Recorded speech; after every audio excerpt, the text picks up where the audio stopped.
All right, preparing to live stream the meeting. I have 3 minutes. 3 minutes until there's 5 minutes left. 3 minutes until there's 5 minutes. When I have to start this, that's my like calculator. All right, so this. All right, so we're on, and I'm going to.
Is it 2018 already?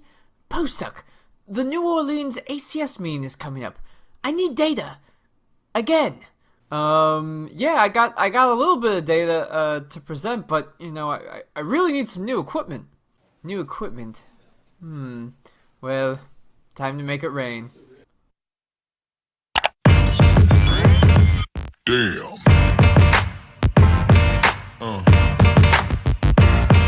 Yeah.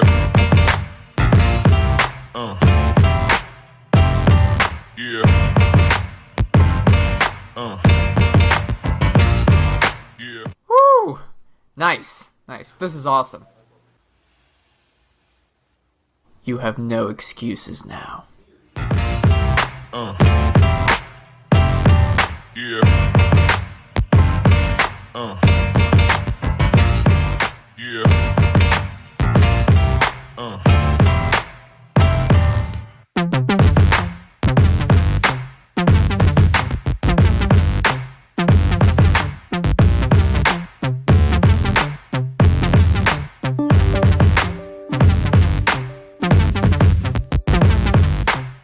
All right. I think we are live. Are we live? Think so. You stop sharing the screen. I stopped sharing screen. I think we're live. All right, very good. Hello, everybody. To bit- whoever's It's a bit different. watching. Yeah, we have a slightly different setup. As you might tell. We've run into some a few Zoom issues. We've run into some internet issues, and so right now we are broadcasting from Neil's house. That's right. Welcome to my home, everyone. Yeah, I hope that you all enjoy it. I think it's nice. It is. It's very nice. It is way nicer than I frankly deserve, but I'm glad to be here. We're happy to be with everybody, whether you are live or watching this later. Yeah, we're gonna kind of change it up and do it this way today, and maybe we'll do it differently every week. I don't know. We're gonna figure this out as we go. Yeah. So if whoever's on and whoever's watching, please let us know if you can hear us. That's very important. Also, just always want to check the sound. Always want to make sure that people can hear us. So a couple just housekeeping things before we begin the live stream. This is the Pine Research Ask Us anything about electrochemistry live stream. My name's Alex. This is Neil.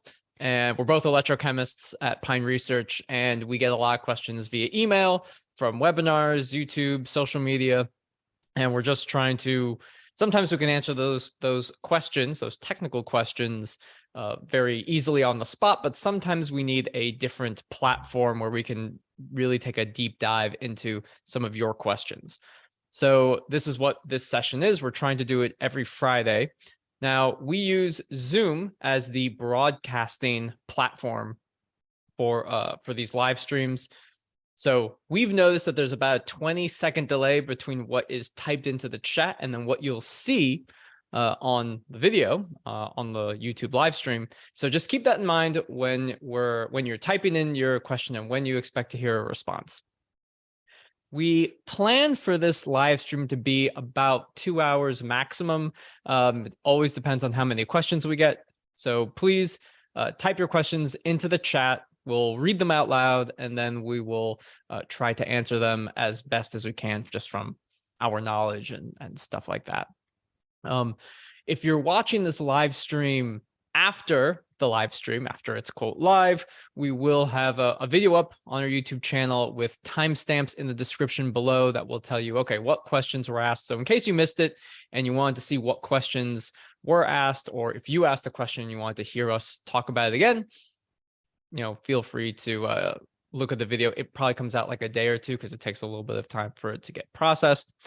Lastly, there are no dumb questions. Like electrochemistry is really hard. You can ask us any and all electrochemistry questions. We will try our best to answer them. So even if you think it's probably something very stupid or very simple, please ask it to us anyway. We love to help you guys try to understand this stuff because it is complicated. Yeah. And I will say too, as the last thing is that apologies that we will almost certainly mispronounce your name.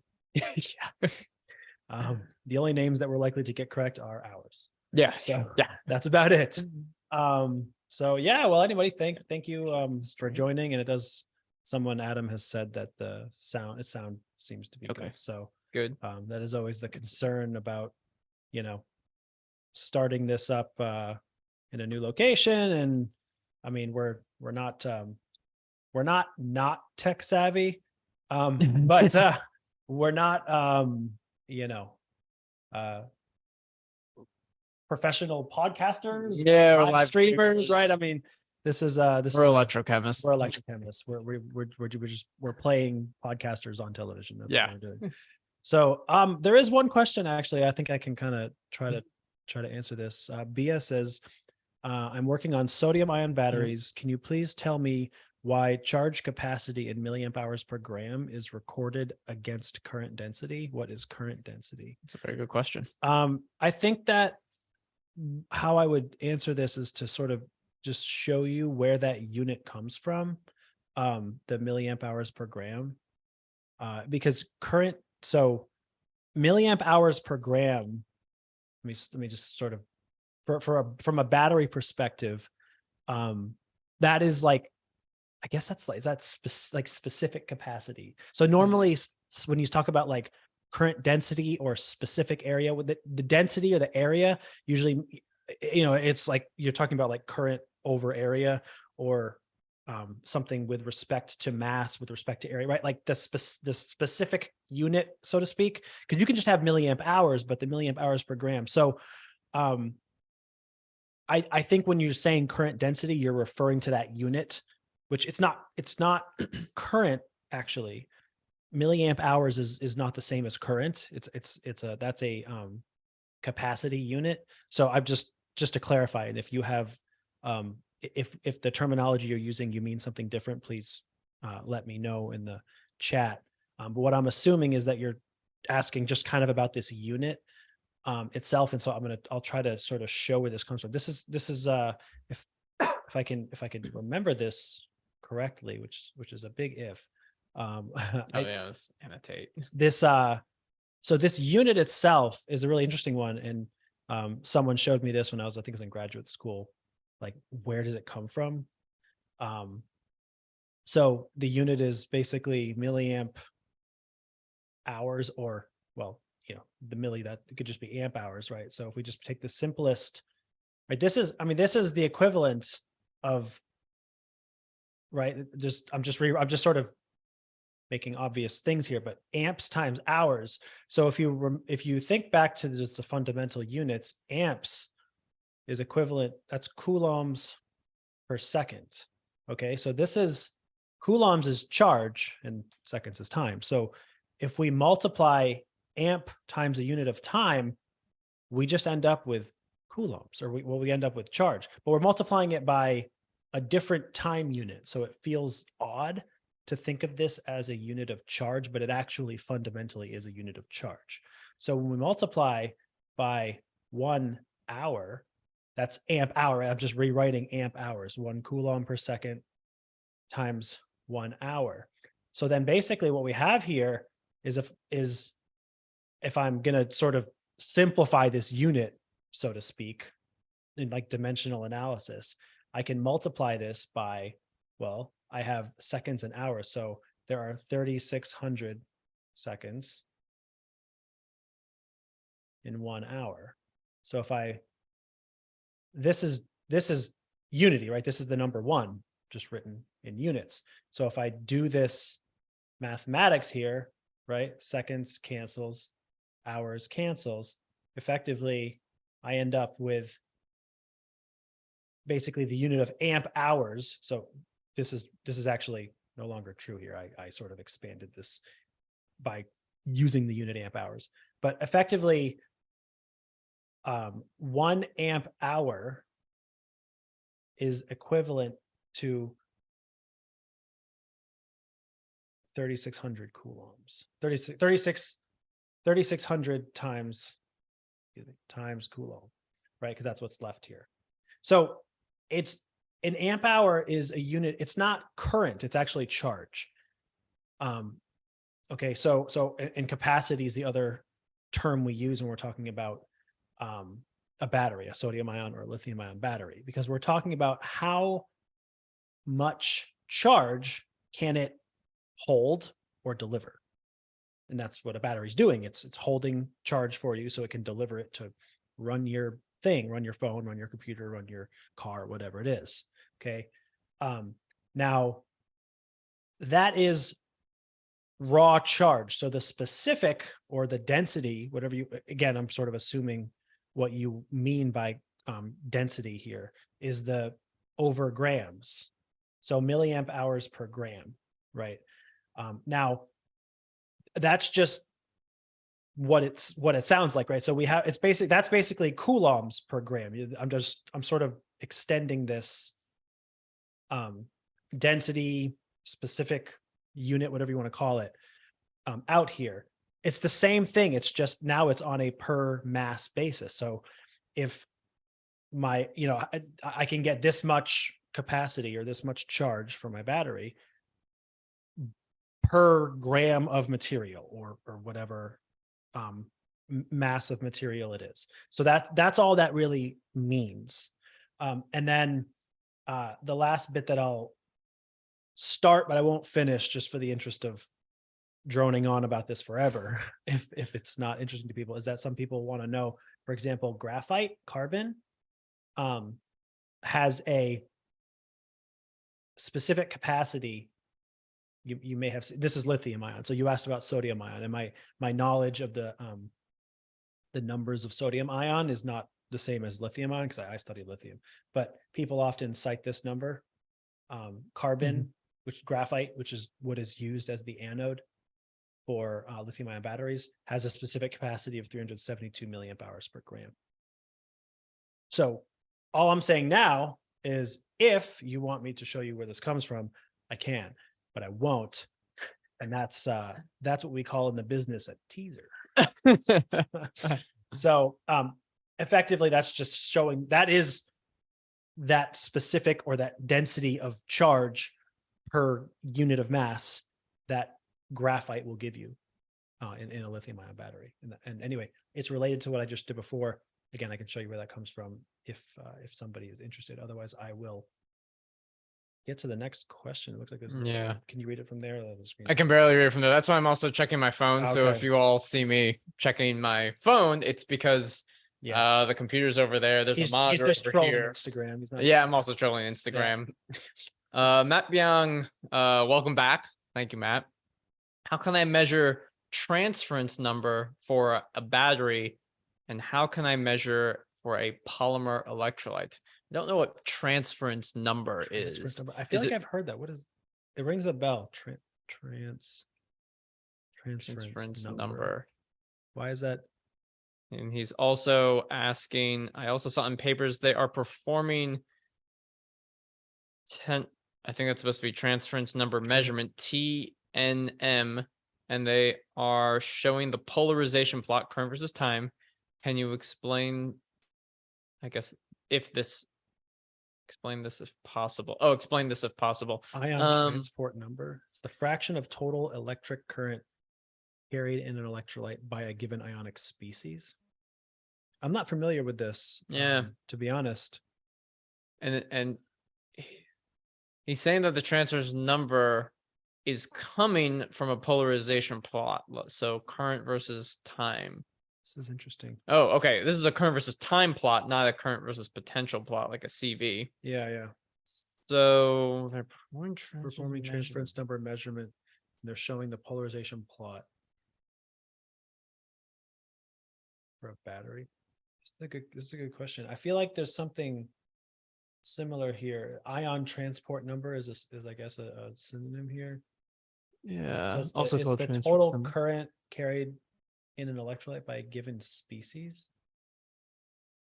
So I guess I'm not really familiar with and it's a fraction. That's another thing to note because it's some current versus the total maybe of the electrolyte.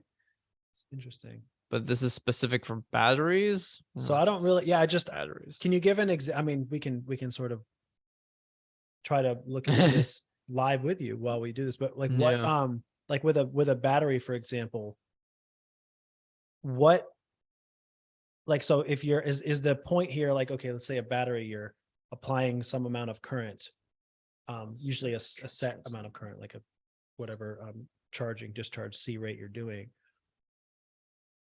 Are you trying to figure out the amount of that current that is going to the charge discharge process compared to like SEI formation or just side processes? Is that the point? Because that's the only thing that kind of comes to mind with this. This also reminds me in a very strange way of like Faradaic versus non-Faradaic. Yeah, that's kind of what I was thinking too. But that's in battery terms, the nonsense that I just spouted is kind of the same thing. It's like if you're the current associated with a non-electron transfer. Yeah, well, it's got a process that's not of interest as much. Yeah. So like when you're doing a cyclic voltammogram or something, you have some amount of background non-Faradaic charge buildup. Okay, right, and then you have your Faradaic process. Let's say, right. So in a battery, you have SEI, and so you might have like secondary SEI storage or like SEI formation or decomposition, and it's like that's like not wanted stuff or whatever. You might also have capacitance at the surface too, and then you have your charging or discharging stuff, which is what you're really after.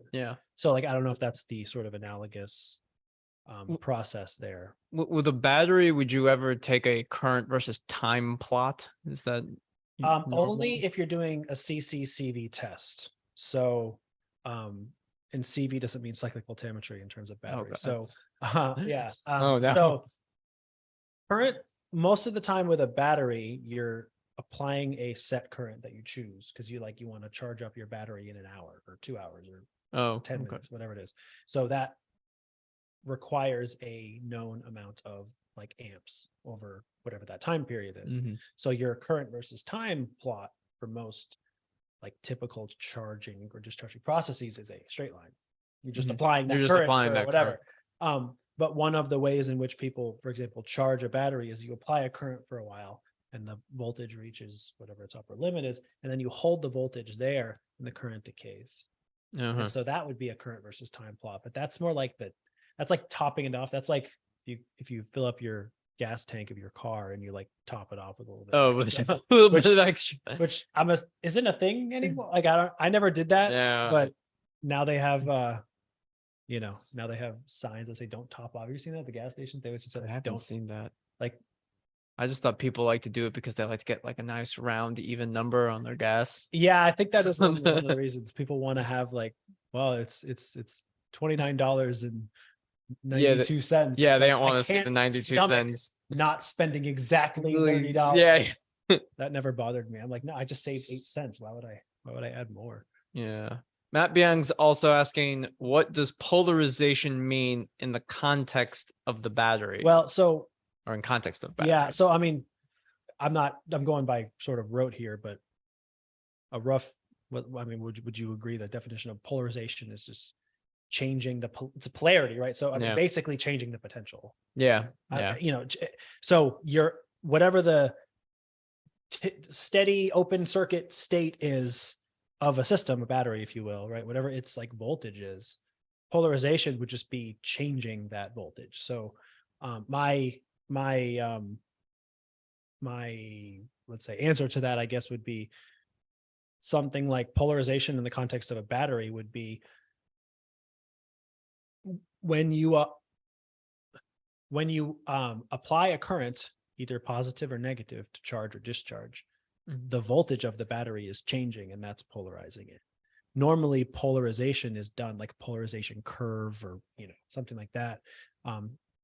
Can be done with like in a voltammetric way, a potentiometric, where you're changing the potential, right, and measuring the current the current response. But really, I think any change in its voltage is polarizing the cell either positively or negatively, right? And so you're inducing an anodic or a cathodic process, which in the context of a battery is a charging or a discharging process, right? So that would be my answer to that. But as far as the transference number, that isn't anything that I have experience with. But well, when you scroll up, I just wanted to see like just it has current I over current total. Yeah, so it's like how much of the current is The electrolyte is given by ionic species. Let's read what Wikipedia says. Differences in transport number arise from differences in electrical mobility. For example, in an aqueous solution of sodium chloride, less than half of the current is carried. Let me wear my glasses so I'm not straining my eyes so badly. I can zoom in too. By well, yeah, I don't know if that'll help. yeah, no, it does help. Also, everything is just a little more in focus. Yeah, we're a little farther from the screens in the setup too. Yeah, it's all good. I'll get to your question in a minute, Bia. I promise, but we're gonna learn with you about transference now. Yeah. Less than half of the current is carried by the positively charged sodium ions, cations, and more than half is carried by the negatively charged ions, because chloride ions are able to move faster. Chloride ions have higher mobility than sodium ions. Sum is unity, of course. The sum is unity, which is to say that this sum that's of the interesting. parts is 100%. I wouldn't think that chloride ions would have more mobility than sodium ions. They're bigger. But what do I know? But to understand the content of that's a different Johann Wilhelm from history. Liquid junction potential can arise from. We just did a thing for a different. Yeah, we're gonna make a podcast. We're gonna make a point. podcast. Yeah, and we talked about this guy named Johann but it's a. But this was it Ritter? Yeah, Johann Wilhelm Ritter. Who is this German electrochemist, but he was back in like the 1800s, early 1800s, late 1700s. Like we're talking 1799. See the guy that was doing crazy things on frogs? No, he was the guy who electrocuted himself. A common. We're getting off topic, but like. Okay, so if you wanted to determine the transference number, so clearly for the case of sodium chloride, if you have a normal concentration, like, 1 molar sodium chloride, I don't think electrochemistry, I don't know if it's electrochemistry itself, but I don't know of any electrochemistry techniques that allow you to tell that, like, oh, the sodium ions have a lower, they have a lower mobility, so you would get something like 0.4 as the transference number, and then chloride would have like 0.6 because it has a higher because of its mobility, unless it's based on diffusion coefficient. So if you're measuring diffusion, that's the only way to get any information about mobility to my knowledge. The other thing interesting from Matt Byung's question was that he referred to polarization as current versus time, but I'm with you on like, oh, it's when you change the potential. So you usually measure, like, polarization graphs are usually current versus potential. Yeah. So that's a little odd. Yeah, I guess it's, ultimately this isn't something that I'm too familiar with. It looks like, even just again grazing the Wikipedia page, there's like an NMR method for determining transverse number. I've never done an electrochemical method for measuring this, so it isn't something that I'm intimately familiar with, to be honest. So this is interesting for sure.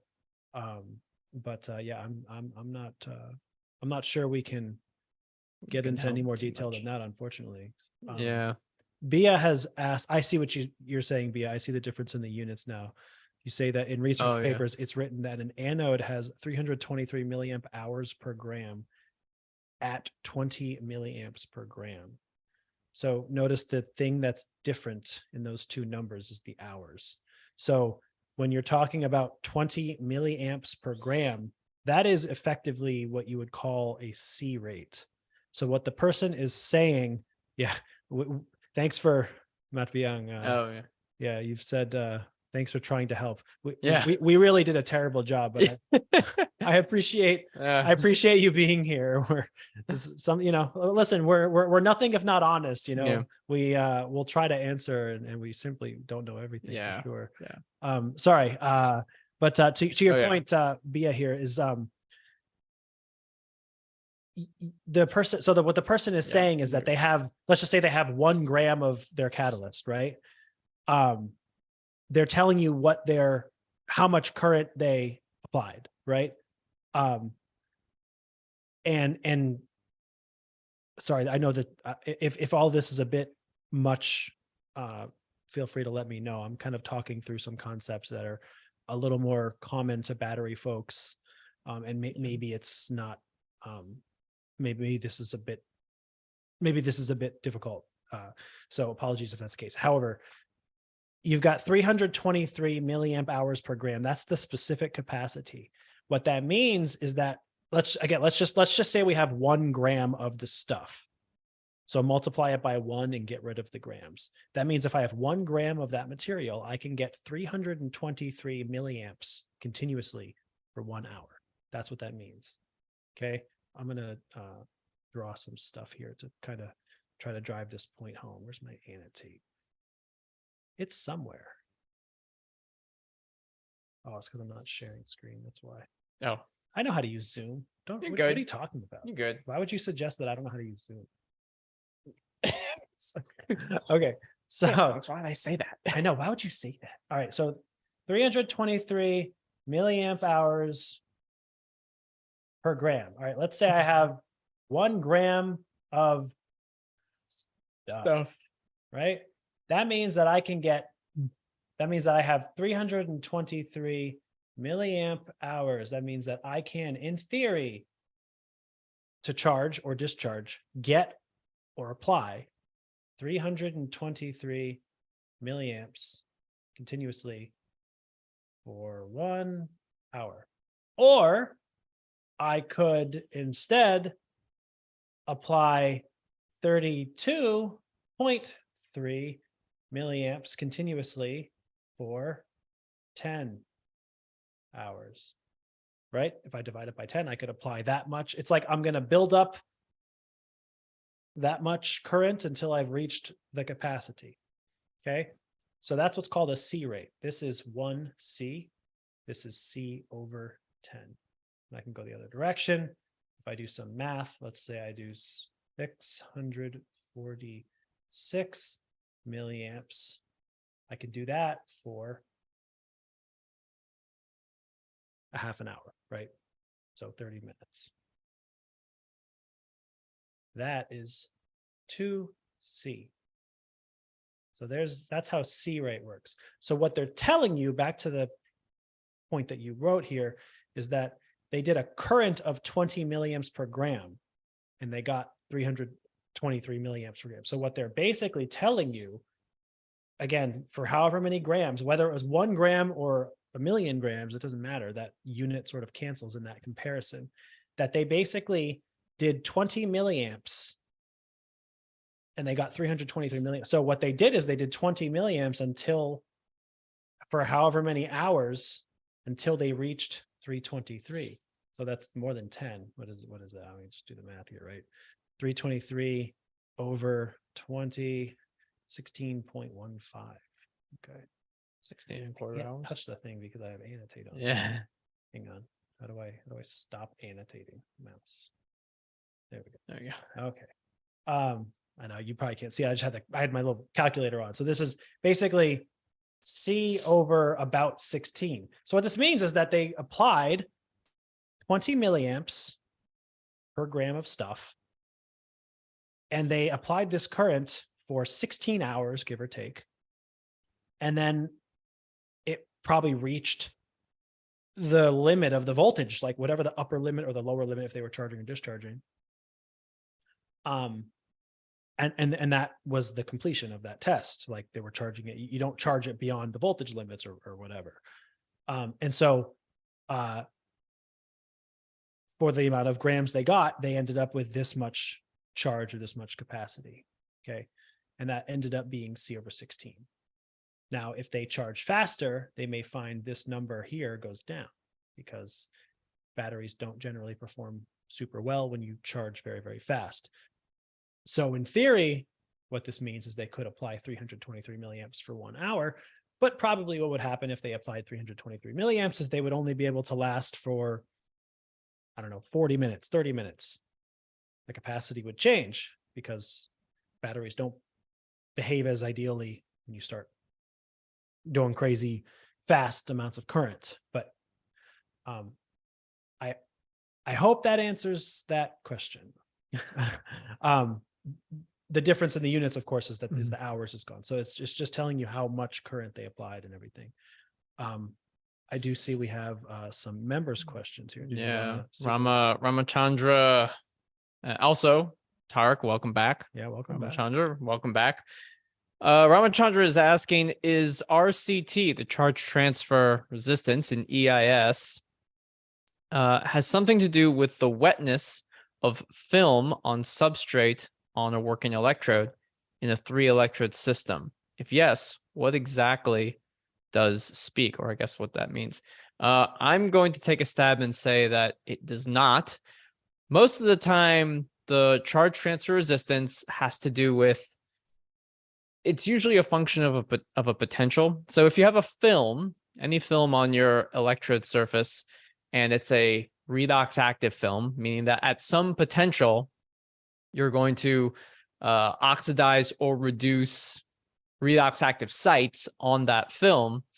At some potential, the charge transfer resistance is going to be very high because it's not sufficiently, meaning that it's too resistive for an electron to transfer.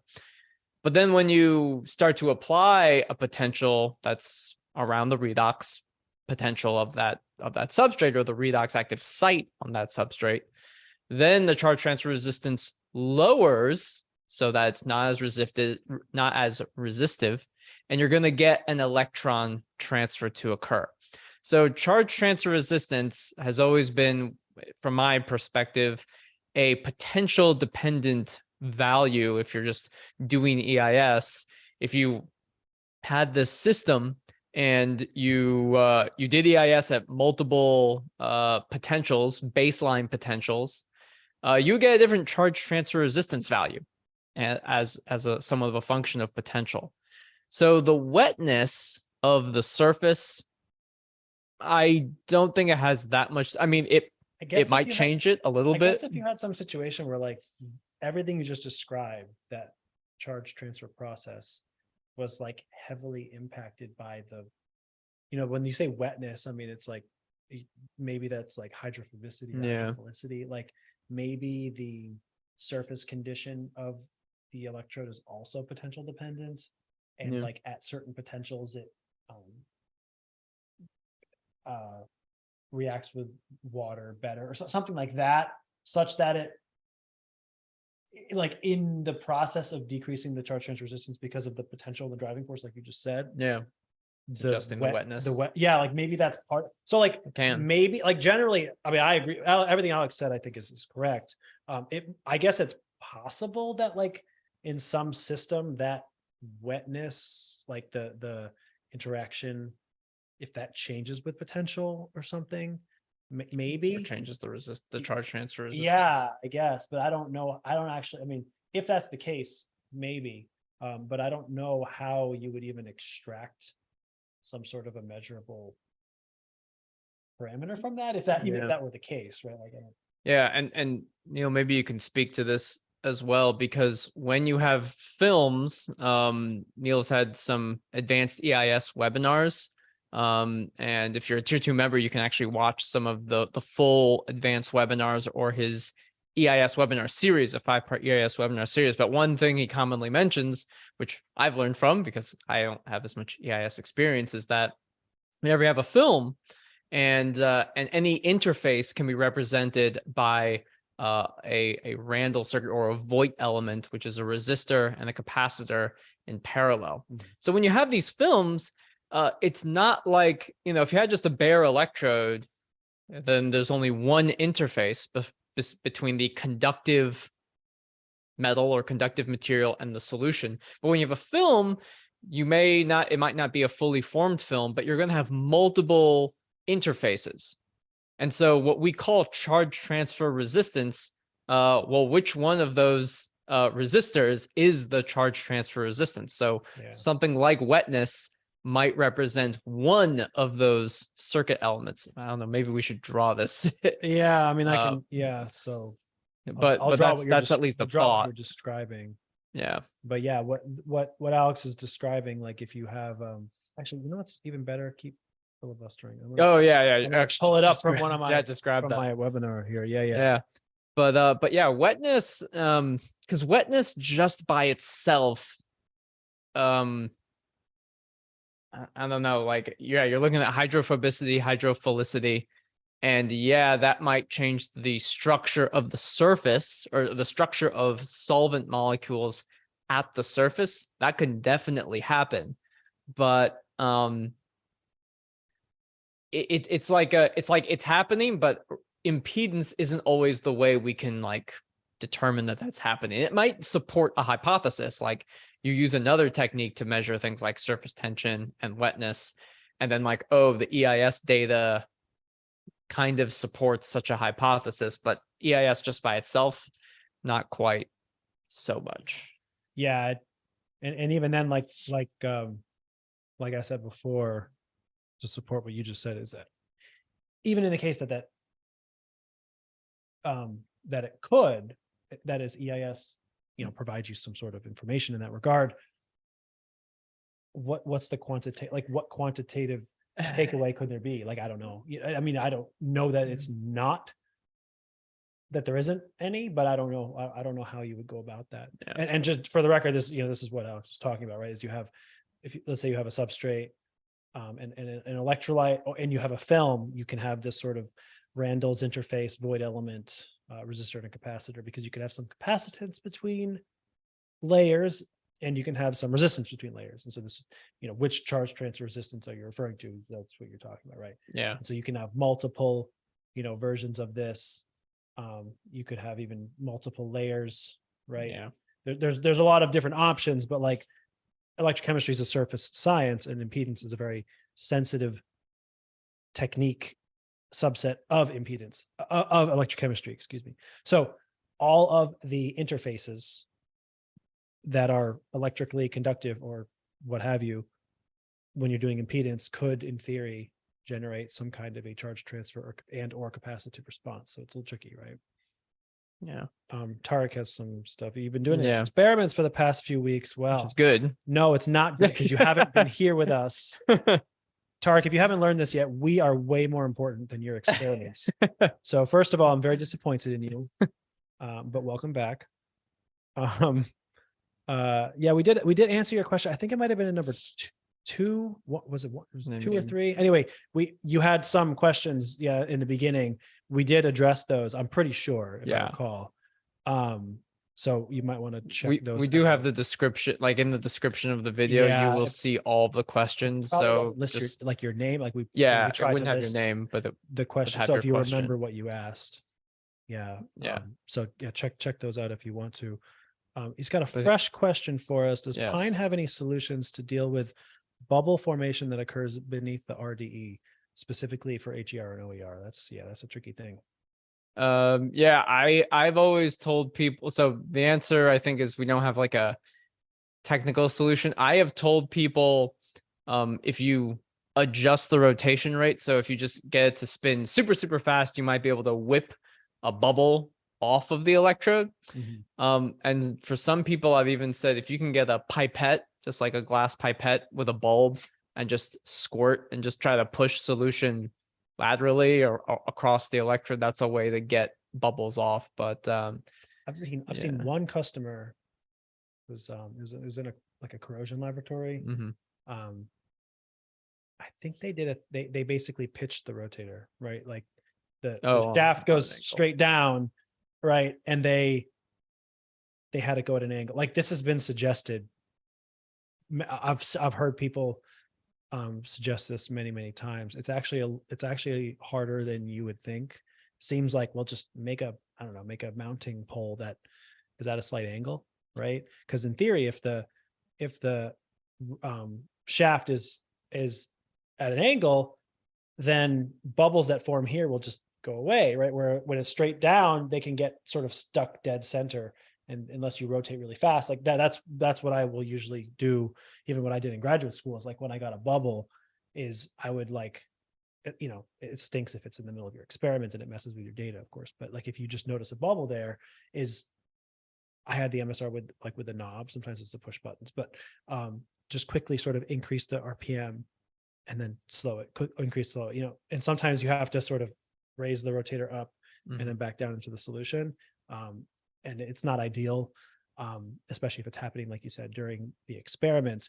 But just briefly, I'll just sort of mention that it is easier said than done to just say, oh, make it at a 30-degree angle so that the bubbles have a way to escape. It's not as easy as it sounds from our perspective, to be honest. Yeah.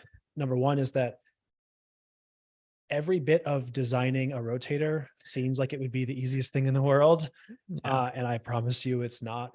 It seems like you're just making a spindle. Can I just spin a stick facing straight down? Why is that so hard? There's actually a lot that goes into it it's a lot more complicated. And there's a lot of things about torque and the power requirement and on the motor and all these kinds of things, and the noise, both audible and electrochemical. As soon as you put that at an angle, you kind of throw a monkey wrench into a lot of that. You have uneven kinds of forces and pressures and torques that now go into the rotator and all of the components. And it's not,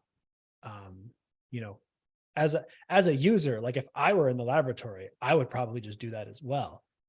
From our perspective as a company, like we can't sell something like that unless we have a full handle on like all of the safety ramifications, all of the like technical specifications. Like if you're just in the laboratory, you have a rotator and you're like, I'm just going to pitch it. I'm just going to do my thing because I'm an engineer. I'm just going to figure out, I'm going to work with my stuff however I want.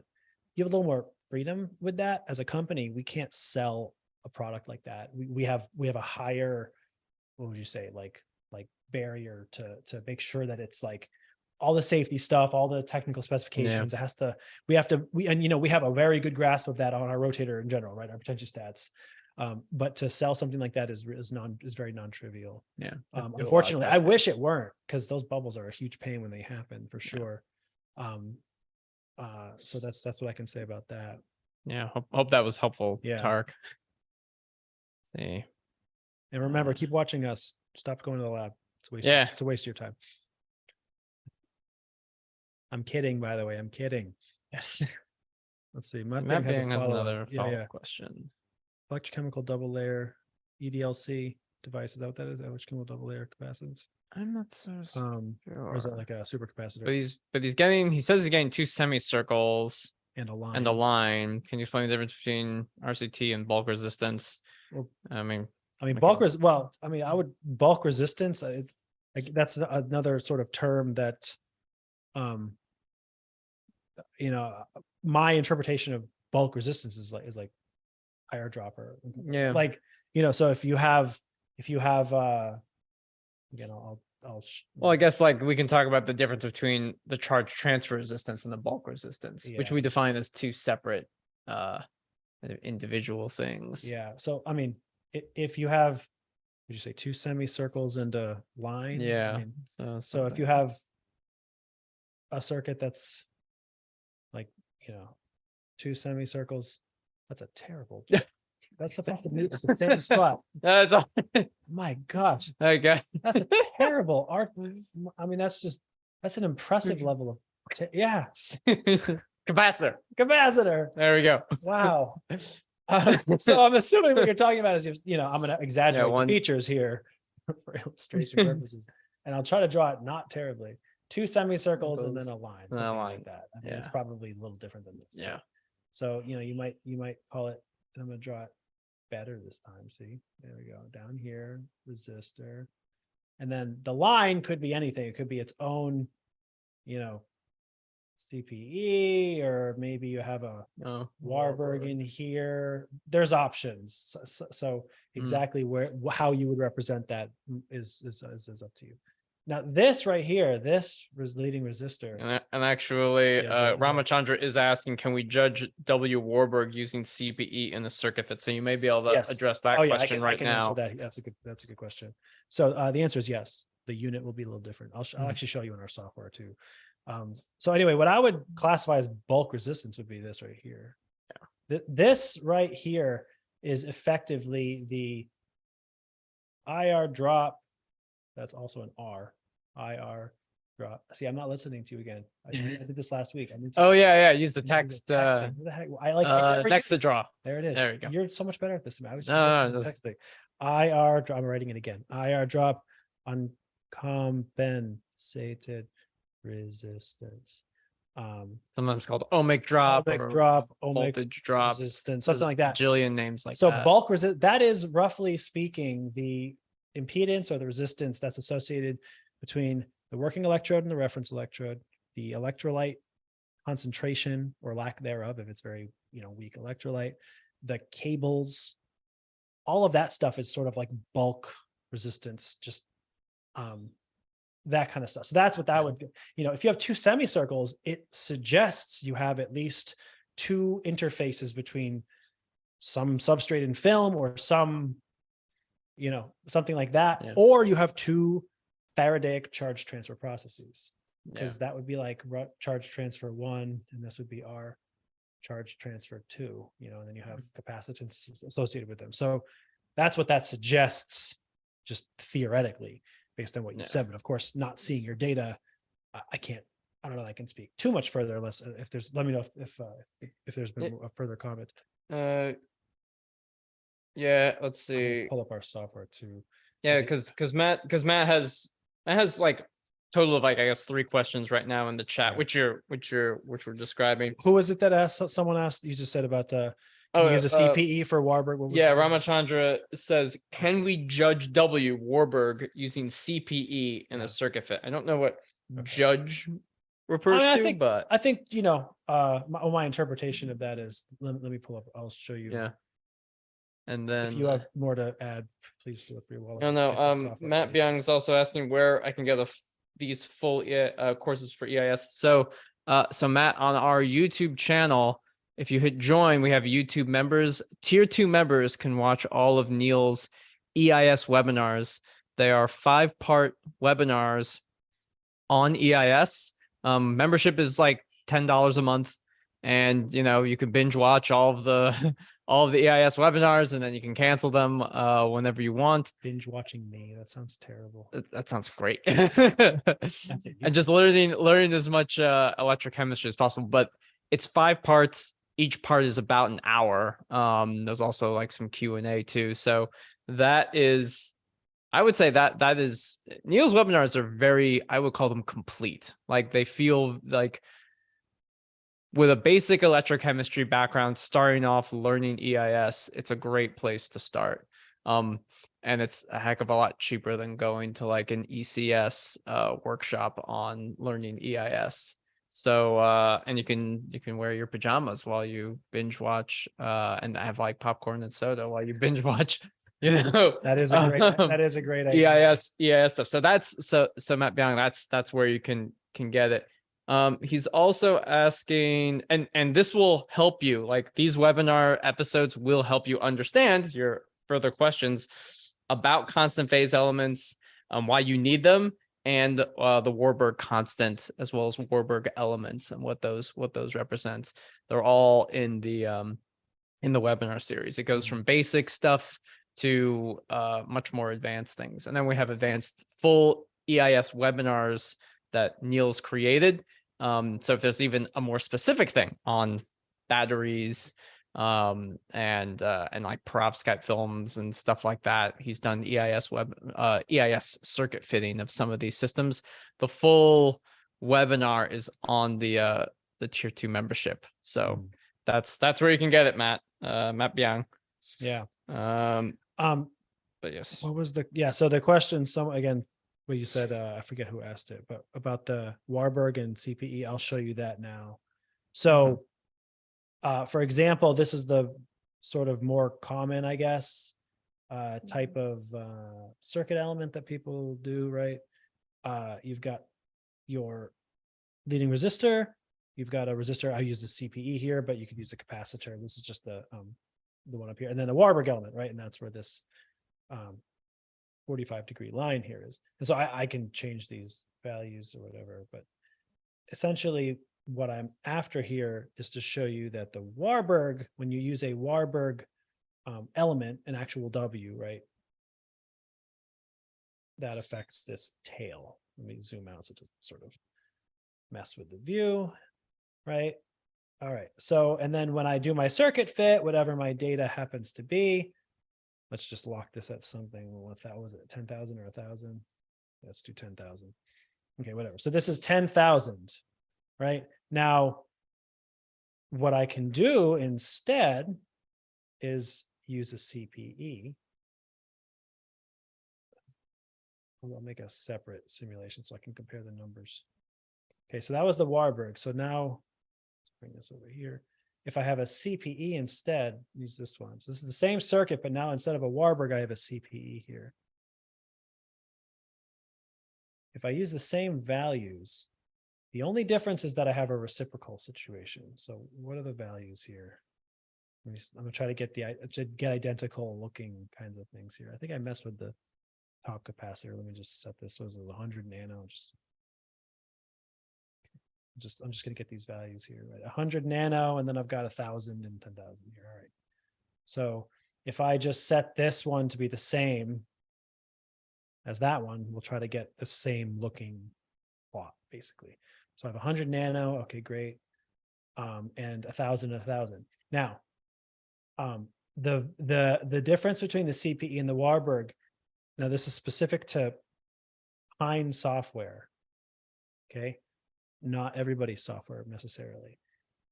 The Warburg constant is going to be 1 over the CPE when alpha is 0.5, okay? So that Warburg constant I have is 10,000. So this is going to be 0.00001. If I did this right, this should be the exact same plot.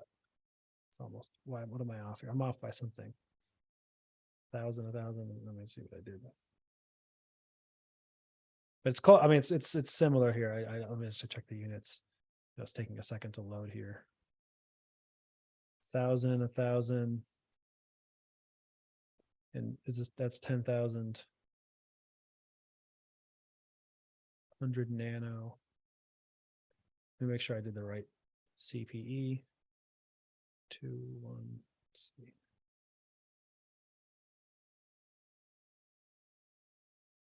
Am I off by?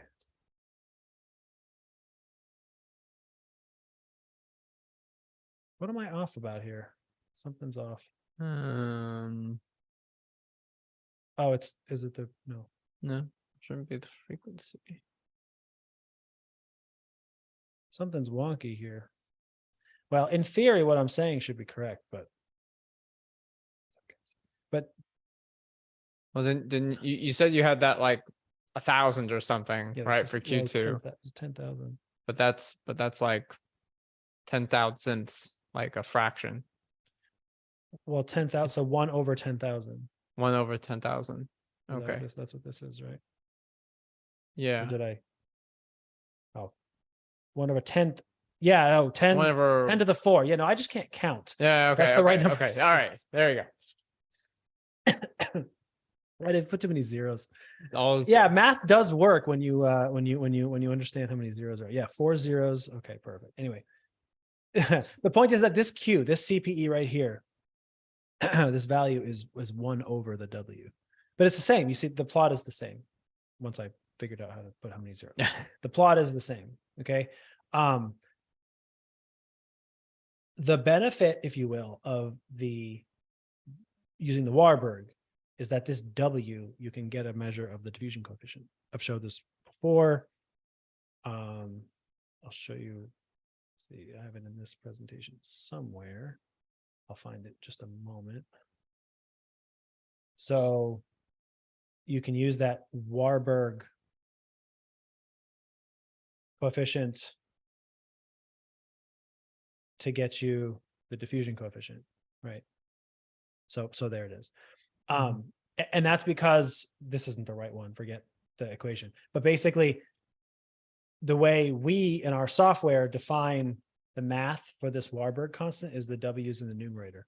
This is why I said this is for Pine software. Not every company does this. Sometimes you have to check what the unit is. So in our software, the unit that we show for the Warburg, I know you can't see this. The unit that we show for the Warburg is Ohm per yes, square per square root second. Yeah. So Inverse. so W we use for the unit is ohm per square root second.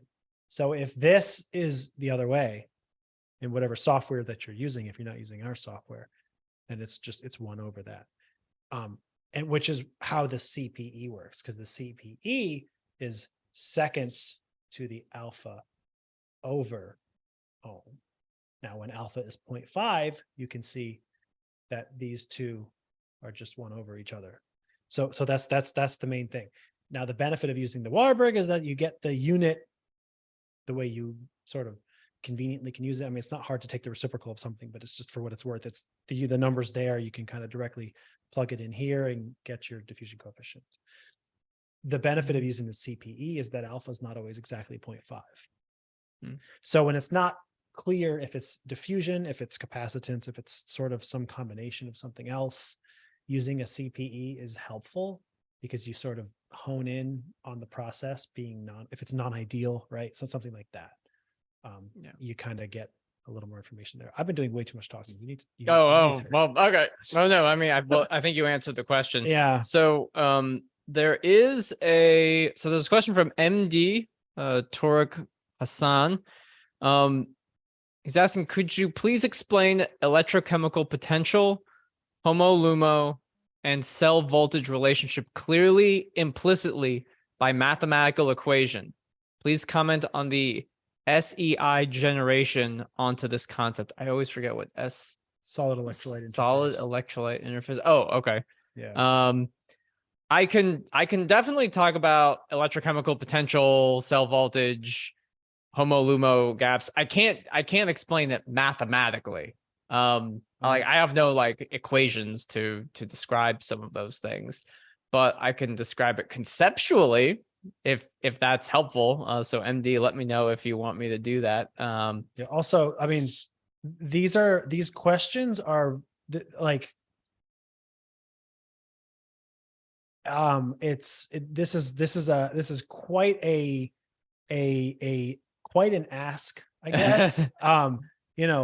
A lot of these kinds of questions that you're listing here are like very broad sweeping kinds of general electrochemistry things, like explaining electrochemical potential and then HOMO and LUMO. HOMO is highest ordered. I'm gonna say it right. Highest ordered unoccupied. Highest unoccupied. Or so HOMO. So yeah, HO, HOMO, highest occupied molecular orbital, and then LUMO is lowest unoccupied. Right. Okay. Yeah. Making sure I say it. To think it through. Right. And cell voltage relationship, and then by equate, like what you're asking for is like a full college level class on electrochemistry. And a lot of this, like doing the full mathematics out. Like is this in Barton Faulkner? Like there's some mathematical derivation of this. I mean, again, you can explain the concept. I don't know, because so here's the thing.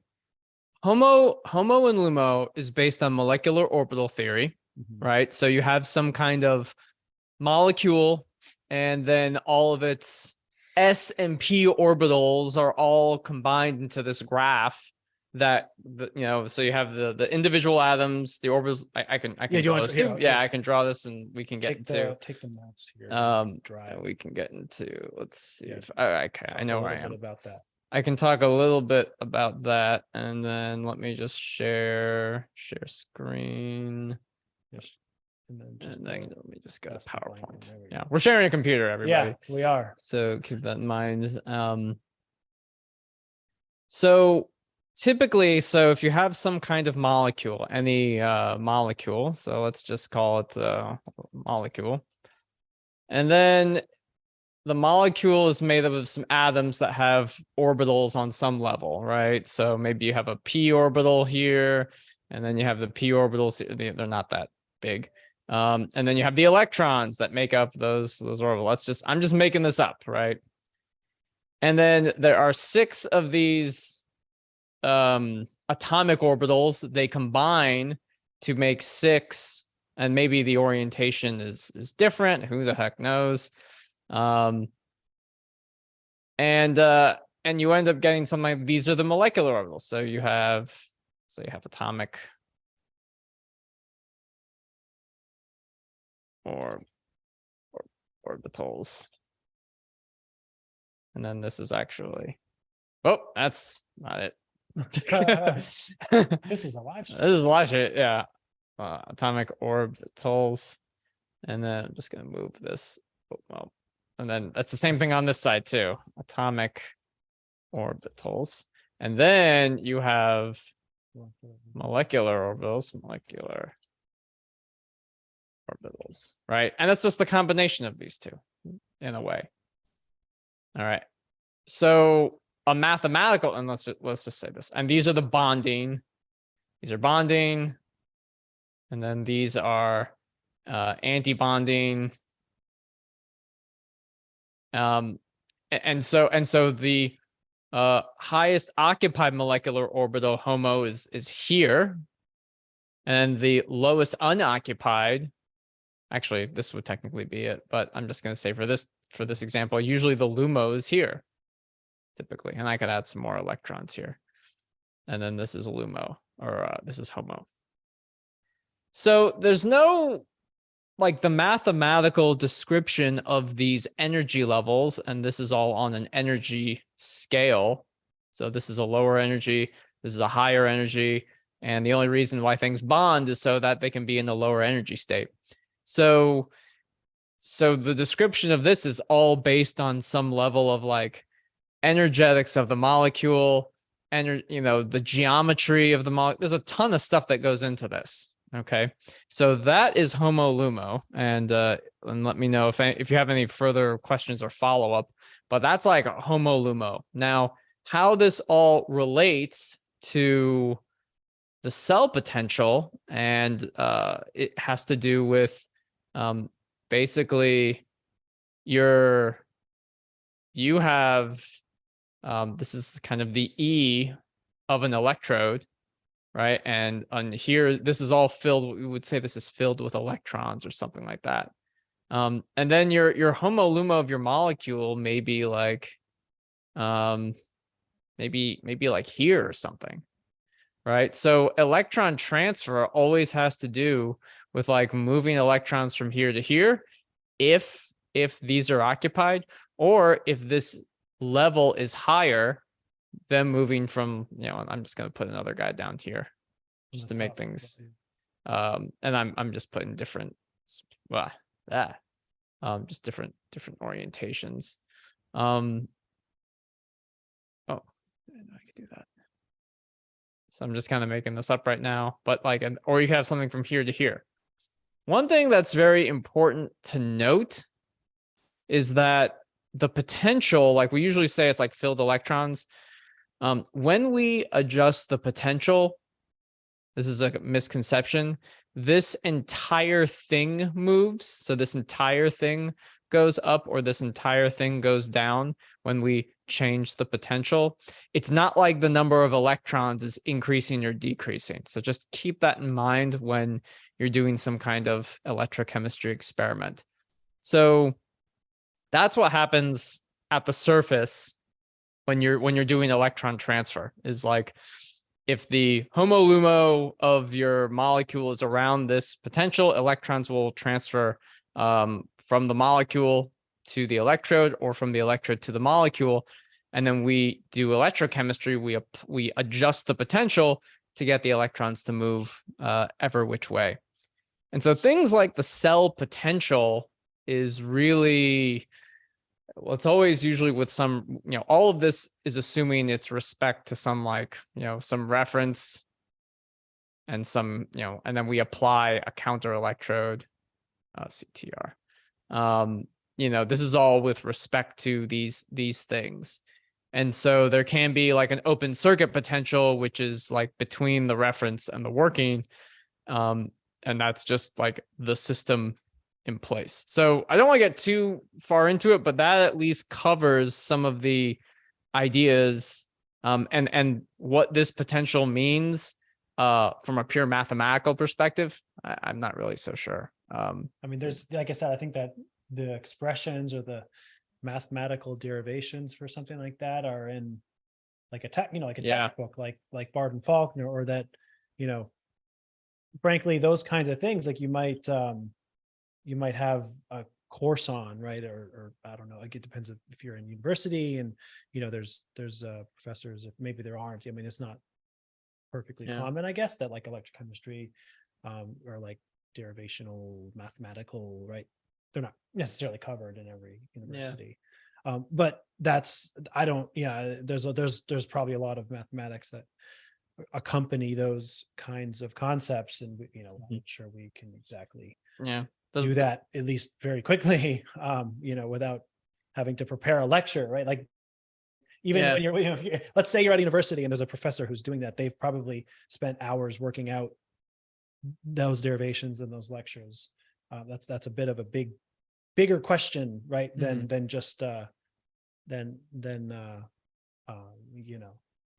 like the mathematical part of it, I guess. What you described is a good. There's good also the description. Nernst equation, which I forgot about. That plays a role in that too. That's actually a better indication of cell potential. But MD, if you want us to comment further on it, leave a comment in the chat, because I actually don't even know if you're listening. Right. Well, I would assume. We would assume. But we can right move on here. I want to give preference here. So Roman Chandra said about judging the Warburg and a C. So I answered that about the Warburg with a CPE. I think. Yes. Yeah. I told you that while you had that up. So that should be covered. Changing the rotation speed. Tarek says changing the rotation speed doesn't quite do the trick for me. OER catalyst is just too active. Yeah, that is the problem, right? Yeah. That is where you have this issue. That's like the bubbles are forming all the time. Yeah. If you ever, so your answer is to study worse catalysts or drop your overpotential, right? It's tough. I mean, this is the HER and the OER in particular, right? Are two of those special, not necessarily unique, but special kinds of, I would say, ubiquitous electrochemistry fields of study where the main purpose is to generate gas. And electrochemistry is not easy in a gaseous environment. It's liquid phase mostly, right? Or solid state. So it's like you have this process that's generating gas in a liquid system, and it's messing the electrolyte electrode interface. What a mess. So my sympathies, it's the best I can say. That's tough. The side ports, he has a comment about maybe adding some side ports. That might help if you want to try to push it during the experiment. I guess one of the nice things about RDE is that it is a steady state technique. So you can, like, okay, stop to make sure that, like, all right, it's working, blow it off, and then rotate, collect some data points with the belief, at least, that, like, okay, there's no bubbles there. You can get that current value. It's not a transient thing. I'm trying to get my phone to update with the latest questions. Well, the next question that Tarek asked was, are you familiar with any electric circuit elements that can simulate deprotonation process of a hydroxide group in an oxohydroxide catalyst? So that's quite it's quite specific. It just sounds like removing a proton from a hydroxide group. Well, yeah, but so the other, I don't know if this, Tarek, you can comment if this is the same thing. Oxohydroxide, I'm familiar with like oxyhydroxide. I don't know if that's a different, like entirely different thing, but like, for example, like nickel NiOOH is like nickel oxyhydroxide. I'm not sure. It might be, I've called it oxy, like OXY hydroxide, but not oxohydroxide. I don't know if that's different or that's the same thing. I have actually worked with this myself. So that this right here is, nickel with an oxygen, probably double bond, I guess, or whatever, and then hydroxide over here. So I mean, if you're talking about deprotonation, like taking the proton from the hydroxide and getting it away. Or, you might have, so like there's a process of in alkaline electrochemistry where you go from NiOH2, but you basically, there's a redox process going between these two things. Basically NiOH2, you can see the difference is just one proton. So there's a deprotonation kind of a thing. If that's what you're talking about, if this is a similar, if what you're talking about is Yeah. totally different, then forget, Yeah, he's saying oxohydroxide essentially means you have an oxide catalyst, but the terminal oxide groups are hydrated. or hydrated. I mean, that just sounds like you have. well, that sounds like an this. That yeah, it sounds just like sounds like you have. that sounds like maybe- NiOH2, like this, water or like this something like one. that. Like by hydrated, if Hydrated. you mean, well, in any case, as far as if there's a specific circuit element, I mean, I doubt that there's a specific circuit element for modeling that exact process. Hydrated because you have an aqueous solution. Yeah, well, in my case here, it's aqueous, of course, but it's alkaline is the key why you have the hydroxides on the as part of the structure. Obviously, hydroxide's prevalent in alkaline media. So he's interested in like what would be a circuit? Like what's Yeah. how would you model Well, again, this that's catalyst? it isn't like there's a oxohydroxide, circuit like a resistor and a capacitor and an oxohydroxide. Like that doesn't exist, right? It's more about what it's doing. And in the case of again, what I've shown here, I don't know if this is analogous or similar. You had but a similar webinar actually on like a nickel nickel thing. It was for glucose detection. yeah, and I don't know if that, and they had the inductive loop. it's your favorite. My favorite. But You don't think it's real. I don't think I It's can't. real. Yeah. I actually have it here. Yeah, here it is. So Yeah. I don't have the data in front of me. I have a little bit of it. You have a little bit of it. No, that's not the same. I actually have, this was one of those advanced webinars that Alex was talking about. It's in our tier 2 members section. Yeah. This is part of that they're technically a PCET process. So this isn't exact. Is this the same? Not exactly the same. You know a little bit about PCET stuff. I know a little bit about PCET, but I don't Proton think coupled electron transfer, by the way. That's what PCET. Yeah. You remove a proton and an electron. the process is technically. Oh, okay. It's just like a sequence. It's like, a proton gets removed and an electron gets removed Yeah. sequentially. So Maybe at the same time. The electrochemically speaking, you can correct me if I'm wrong about this, Alex, because so No. we have there's a professor, she's a brilliant researcher at University of North Carolina that we are pretty close with, actually, Jillian Dempsey, for those who might know. She's a rock star at the PCET, I think, Yeah, for and the then most part. So you might, chemistry. yeah. So we're shout out to Jillian Catalysis. Dempsey. Yeah. But so that's kind of my grid for PCET a little bit. I don't have a lot of personal experience. You've done a little more with Jillian and her group on PCET, I think. All I was saying with that regard is that you can correct me if I'm wrong, Alex, if you know a little bit about it from sort of our collaboration with Jillian, is that the proton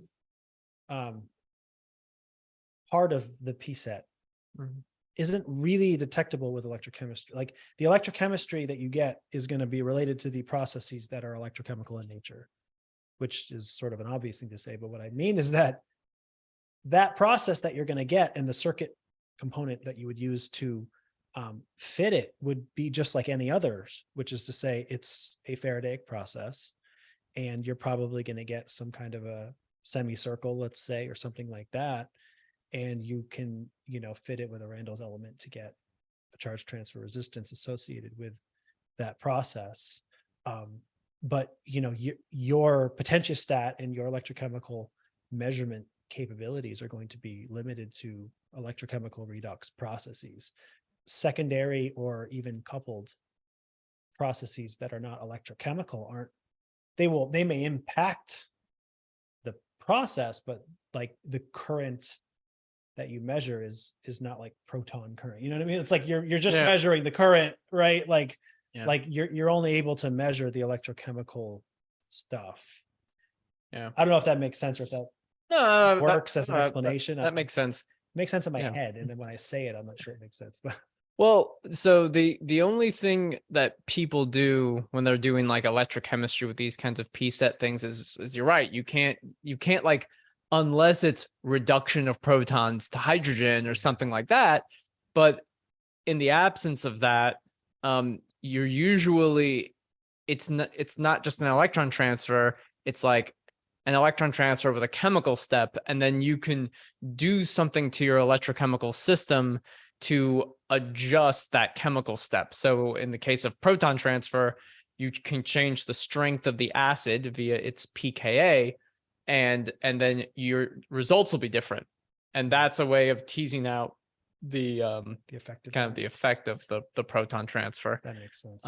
Yeah. But as you said, it's like the circuit itself should be the same for those Yeah. kinds of systems. It'll be a charge transfer process, and you'll be able to fit that with like a Randall's element or something like that. So, right, I think that's probably the way to look at it. Just like you said, you can affect the proton, by affecting the pH or whatever. You can affect its impact, so to speak.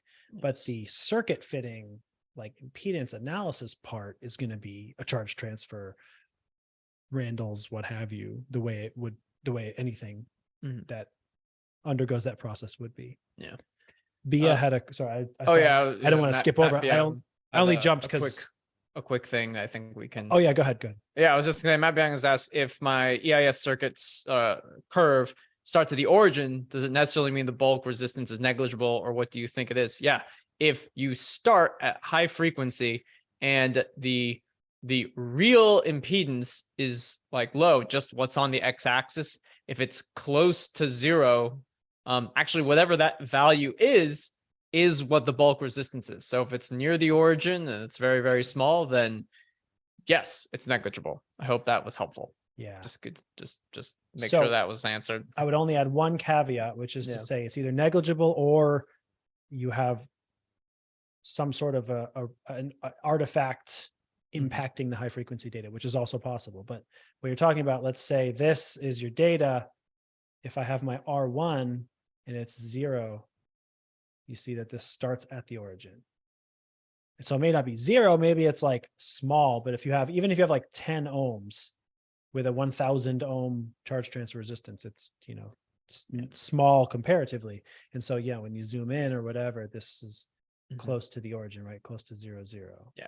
So just like Alex said, yes, it could, and in many cases does, mean that your bulk resistance or your, charge transfer or IR drop is mostly negligible or not all that impactful, right? Yeah. But you can have situations where you have data that looks like you have another sort of tail that almost looks like it would, go into negative territory, or you might have a curl down here, or sometimes you'll have extra features that are strange in the high frequency. You have to be careful because that can be a reference electrode artifact. It can be an indication that your data, often if there's going to be real discrepancies with the data, accuracy, it's going to occur at really high or really low frequencies.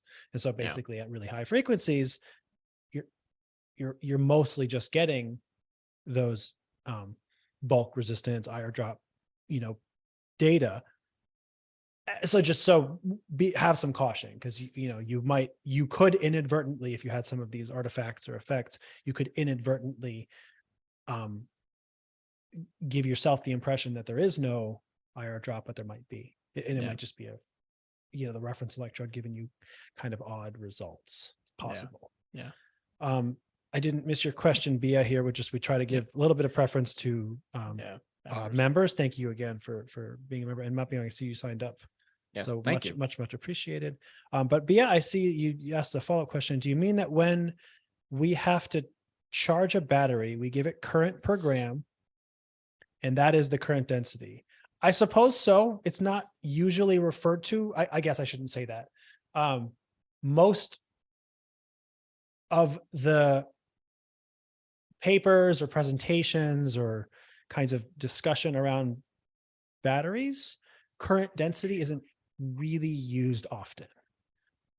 But the way you've worded that, I think the answer is yes. That is the current density. That's the amount of current per mass, of material, right? And why specific charge capacity is inversely Inversely, proportionate to the charge to the density. I think you mean current density because you can put milliamps per gram. Why specific charge capacity? And would that be a definition? Like, It's inversely proportional. These are some terminology things here. When you say inversely proportional, I think you're referring to when I said it was like C over 10 instead of like 10C. That's just the way that we say that. That's more like word definition. It's convention, whatever you want to call it, right? It's just that's how battery folks. We're a weird breed. We're strange. If you see us out in the wild, approach carefully. We're very strange people. When we say 10C, it means it's charging or discharging 10 times faster than its baseline. And its baseline is defined completely arbitrarily as 1 hour. So like every battery or material, right, has a baseline that is defined by a 1 hour window of time. And so I think the inverse proportionality thing that you're talking about is just based on that 1 hour of time. Mm-hmm. Right. And if you think about it critically, it makes sense when you think about like an electric car. Like what are some of the reasons why everyone isn't driving an electric car? Because, well, there's a lot of reasons, but but some of the big infrastructure challenges are that you can go to a petrol station or a gas station, or whatever country you're in, whatever you call gasoline, diesel, or whatever, right?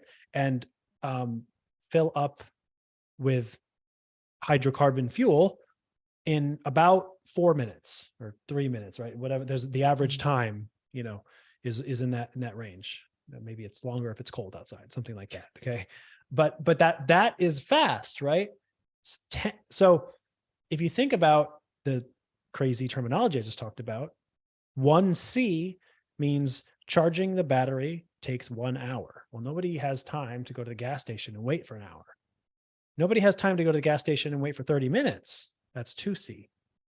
Nobody has time to go to the gas station and wait 15 minutes even. Even that's too long. That's 4C. You see, this is the problem, right? 10C is 6 minutes. Even that's a little on the long side. We're talking 12 to 15C. So when you can find batteries that you can charge up in like 5 minutes and not have tremendously like detrimental effects to those batteries, that's when electric cars will be everywhere. I mean, they kind of are, right? But that's the standard. Like that's the benchmark or whatever. And there's a lot of people. I saw there's one professor I ran into at a meeting once who's doing this really cool research with like putting holes in these batteries, changing the microstructure in this funny way to be able to get really fast charge discharge for car application. I don't know if it's I forget his name. I think he's at the University of Michigan. So apologies if he sees this or his students or someone is aware of this. Anyway, I know that this kind of work, right, is being done, and there are people who are working on this kind of thing. It's a fascinating field of study, but it's just the terminology thing, right? So it's, you say 10C is 10 times fast charging or whatever. Oh, so you don't mean that. I mean, the current density is higher, charge capacity is lower. Why is that? Oh, well, that's related to what I just talked about, actually. So I'm glad I didn't just talk for nothing. Current density is higher, you're charging it faster. It has a negative impact on the battery. So actually, here's a fun little analogy that I like to give when it comes to this concept. A battery is on a microscopic level something like this. It's two plates separated by a membrane. But forget about the membrane. Forget about the electrolyte. Charging. Now, okay, one of the plates has a bunch of blocks, right? These are blocks, like Legos or something like that, all stacked together nicely, okay? And this side has nothing. Okay, so this is like anode, this is cathode. When I charge, the process is like taking all these blocks and bringing them over to here and then stacking them up. Nicely, nice flat uniform surface. All right, perfect. And then when I'm all done, I end up with the exact opposite situation, right? Nothing over here and everything's all stacked up over here. And then when I discharge, I go back and forth. So that's kind of microscopically what a battery is doing. Just pass in those blocks are kind of like lithium ions, right? Or sodium ions, whatever your battery is, okay? Now, if I tell you to shrink yourself down to a nanometer, and I tell you that the way we're going to charge this battery is that you have to, I'm gonna take all these blocks and you're gonna be standing at the anode. You have to stack them. And I want you to stack them carefully and neatly, one by one. They're all different. These all look the same size. Maybe they're slightly different sizes. Maybe some of them are triangles or whatever. I need you to stack these blocks up and I need you to make a perfectly flat surface. If I tell you you have 24 hours to do that, you're going to do a pretty good job. You're going to have plenty of time. You're going to put one here. You're going to stack it. You're going to find the perfect place for this. If I tell you you have 1 hour to do this, that might be long enough. You might still do a pretty good job. However, if I tell you you have 6 minutes to stack 40,000 blocks, you're just going to start chucking them everywhere. You're going to, I don't even know where this is supposed to go. This is going to go here. You might lose one. One's going to go over here. You might take one and blow it into a million pieces, and you're going to get all kinds of craziness. Okay. Now, that's a ridiculous, silly analogy, but it's indicative of the process. When you charge or discharge a battery very, very fast, that is kind of what happens microstructurally. The battery's more likely to, dendrites might form. You might have a collapse in the microstructure. You might get irreversible production of electrochemically active subspecies or something like that. You lose capacity. So when you have higher current density, the actual ability of the material to store energy or charge or discharge, its charge capacity, it diminishes, it decreases. And not only does it diminish, but it diminishes over time. Like you'll get like 100% of its, it's like how you have a phone, right? And like if you, one of the actually main reasons that people get new phones, well, sometimes the technology gets better. You want a new camera or something. or yeah. the new iPhone comes out, whatever. But some of the reason that people get new phones, honestly, is because the battery dies. The battery, it's at 60%. And then, a year later, it's at like 20% before you even make it to lunchtime, because the battery stops having its own ability to store as much charge or whatever. That's what happens when you have higher current density. So there's this inverse relationship. That's sort of the answer to your question. So the first answer that I gave may not have been exactly what you were asking about, but I hope that shows you how it leads into why that inverse relationship occurs. Yeah. I know Ramachandra had some questions. I think that they are a little bit too, we can at least speak a little bit about it, but I think they might be a bit too long to answer. Ramachandra asked, can you speak on units of each Warburg element, all types? Because he sees a few choices of units for Warburg elements in the circuit fit, and he just wants to know the story behind each unit besides a number in the Warburg element. And then he's asking about webinars for LSV and stuff like that. So part of me is just saying, like, we should just, we have the units of the Warburg element, I think, are Like they're the Well, same something square root. Yeah, it's time, ohm per ohm square root ohm time. per square root of time is the unit for the Warburg, but it comes from that expression. It's actually straight from Barden-Faulkner. Let me show the equation again. It's in here. Hang on. Yeah, I don't know if we're gonna have like a long story. It's like it's derived from Yeah. in a book. Well, first of all, one of the answers to your questions, all types, they're all, as far as I'm aware, unless there are different maybe derivations from different software companies or different stuff, the Warburg constant is the same whether it's a finite or an infinite. It's actually the same dimensionally. The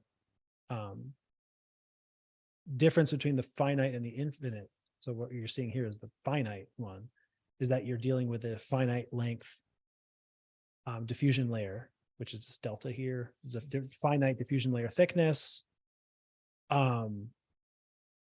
But the Warburg constant itself, whether you have this B, this diffusional path thickness kind of there or not, the W is actually the same, whether it's a Warburg short, open, or infinite. And its units are, as I said, either, I'll draw it. It's like I'm gonna say Reluctantly. Yeah. No.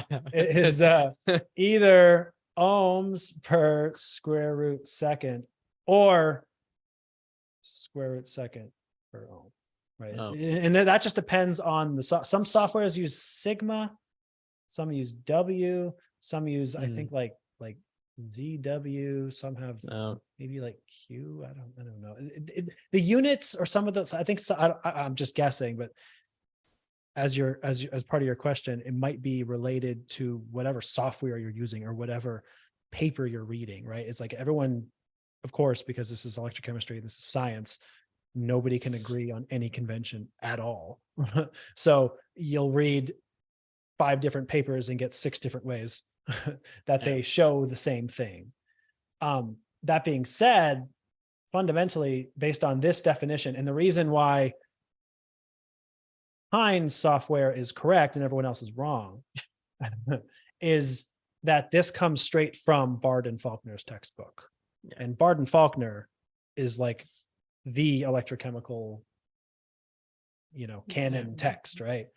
Anyway, that is just for what it's worth, why when I was helping design this for our software, I chose this method. W in the numerator of this expression here, and this dimensional unit for W, because it's consistent with Barden-Faulkner. I prefer to be consistent with that. Yeah. And a lot of our competitors, I'm not saying their software is bad. I am saying it's wrong. But no, I'm obviously kidding. But the point is that a lot of them, for some reason, they do it the opposite. Like they have the W in the numerator, and that's mainly because the impedance is usually like 1 over, I, Q or C, and then there's a exponent here. Like it's just usually in the denominator. It's just convention usually. But for the Warburg, it's just better to have it in the numerator. So I just move this up here because it correlates more directly with Barden-Faulkner. That's it. Mm-hmm. But the unit is what it is. It's the same. Yeah. So just be careful what you're reading. That's all I'd say. When you're reading a paper, when you're using software, be careful to know if they tell you, or if you can tell by what you're seeing, what their convention is. But the Warburg constant itself should have the same unit, whether it's infinite or finite. I would say. So. And then Ramachandra's other comment about are we going to have a webinar on LSV? We want to. It's on the list. We're very busy.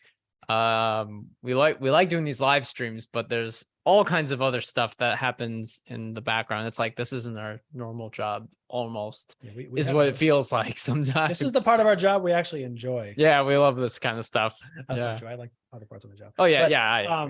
No, so I mean, just to show you how this, what do they say, the sausage is made or whatever. Like, for me to make a webinar, it's probably, I mean, conservative estimate, 15 or 20 times.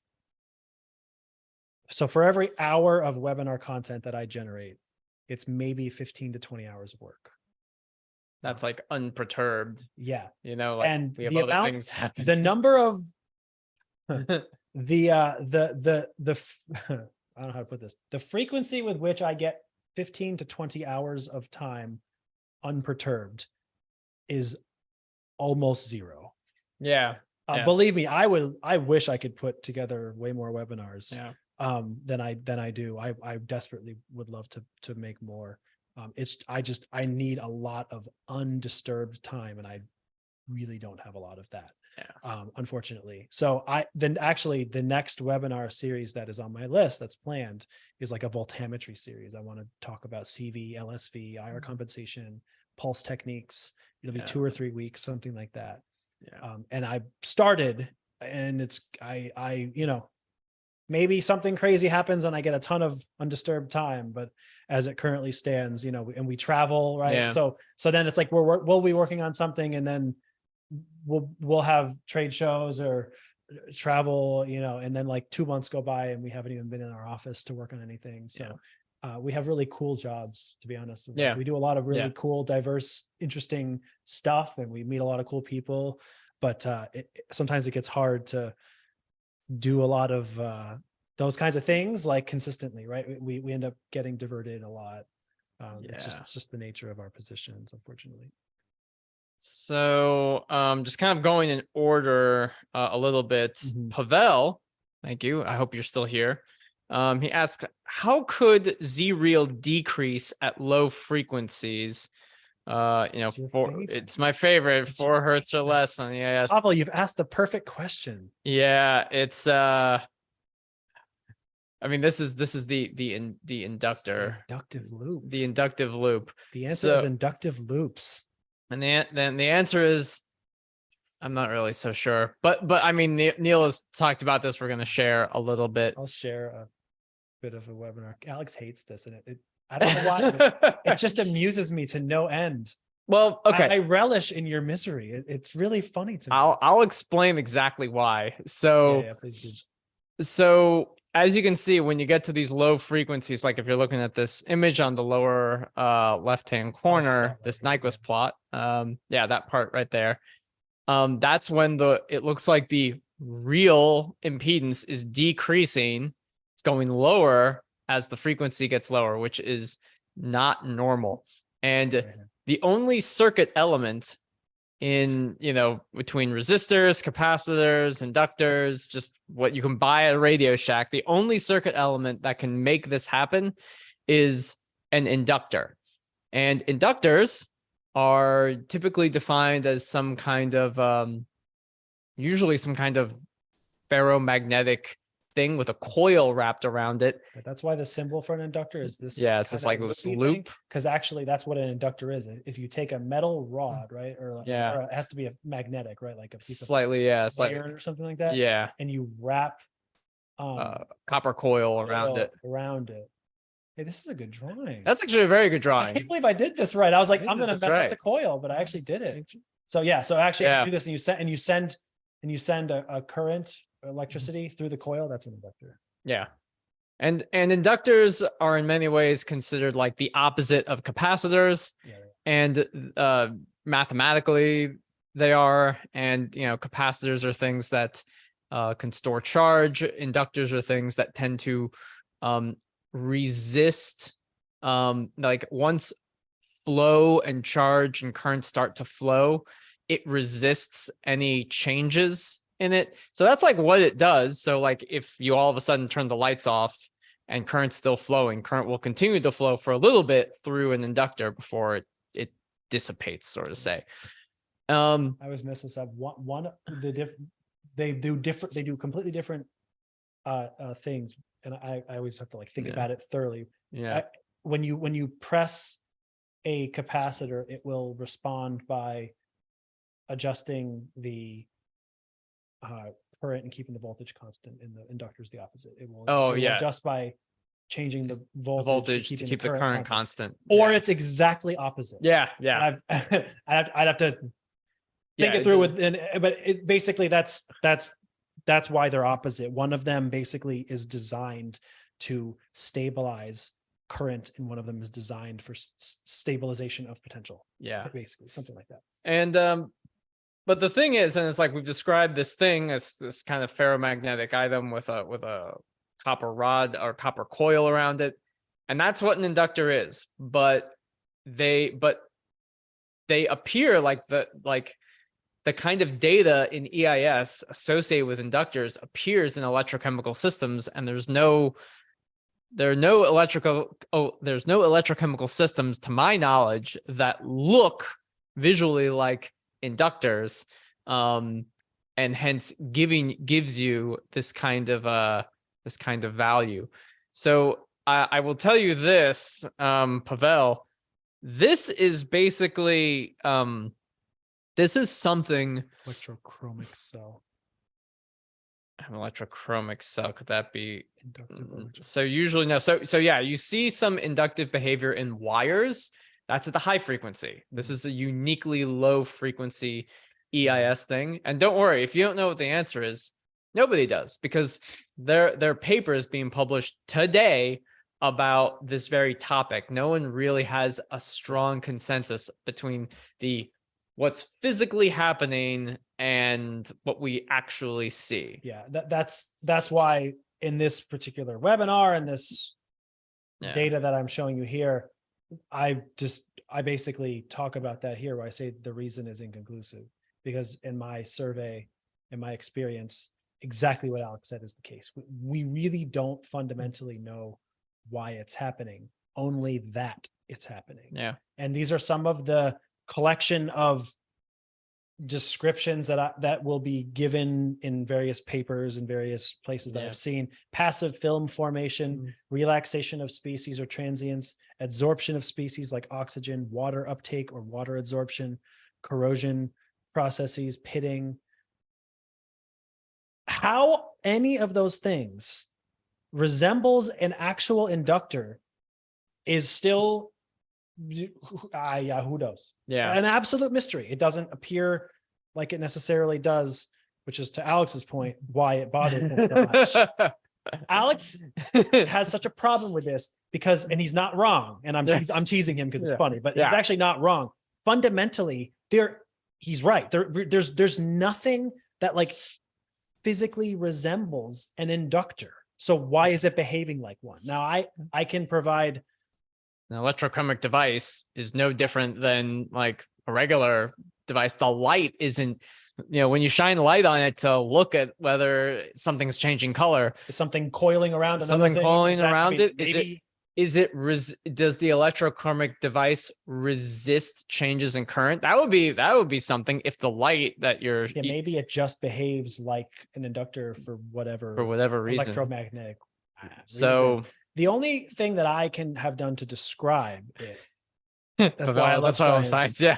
No, that's why you hate science. He loves it because it makes me upset to know it. Yeah. Like, So the only way that I've described this, which to me, this is where Alex and I diverge. Yeah. Right. To me, this is a satisfying answer because it at least explains scientifically, in my opinion, why Z real decreases. It does not explain why the inductor is the thing that matches. Because again, this isn't describing an inductor, but if you have some sort of degradation or corrosion process, this is my explanation for you. I'll try to make this under 50 minutes. Yeah. So impedance is you are applying a sinusoidal perturbation. Okay, fine. A corrosion process is when okay. So this if this is at OCP, this is your potential at OCP or whatever. This is a positive potential. This is a negative, right? You're going up a little, down a little, up a little, down a little. Perfect. A corrosion process is positive, right? It's oxidation. Corrosion, degradation usually is an oxidative process. Okay. Negative, typically not. At fast frequencies, you're not spending almost any time anywhere. This happens within a millisecond at kilohertz frequencies. Even at hertz, 100 hertz, it's like 1/100th of a second. Your sine wave is over. Everything's so fast, you're measuring your process fine. Okay. As soon as you start decreasing the frequency, you said 4 hertz. So that takes 1/4 of a second. That's not super slow, but it's not that fast. Now you're starting to spend more time. You're spending more as you're slowing down your frequency. You're spending more time, right? This amount of time is spent all here at this positive potential. While No, you're potentially corroding or degrading or doing some process that is causing this, degradation to occur. Okay. So that's the first thing to say, is that as you decrease the frequency, if you have the propensity for degradation or corrosion processes, you're potentially doing those more as the frequency drops. Now, the other part of this, as it relates to impedance, is that corrosion, if you have a metal surface, if you start degrading, corroding the surface, that's bad, because the surface starts to degrade and get it, whatever, fall apart. But from an electrochemistry perspective, that's great, right? That's a place for that's a place for electrons to preferentially go, like edge sites, defects, nucleation points. That's where electrons will preferentially gather. That's where, in other words, it's like you're going to grow. It's going to spread. Electrons are going to go along the surface. They're going to go to that. That's where more redox can occur. Okay. So you don't want your stuff to degrade badly. That's why you put inhibitors on it, or you whatever, stick to negative potentials or something. But the point is that once that starts degrading, it's going to start degrading more, which means if it's happening more easily, the impedance is dropping. Do you see where this comes from now? So in theory, it's an explanation for why the impedance goes up. But then as you start to drop the frequency, by the way, the impedance is going up because of capacitive processes and all that kind of stuff.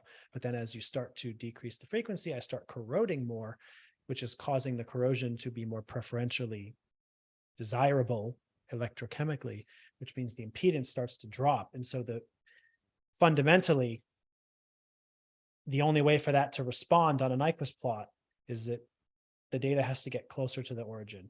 And so you just end up with this loop.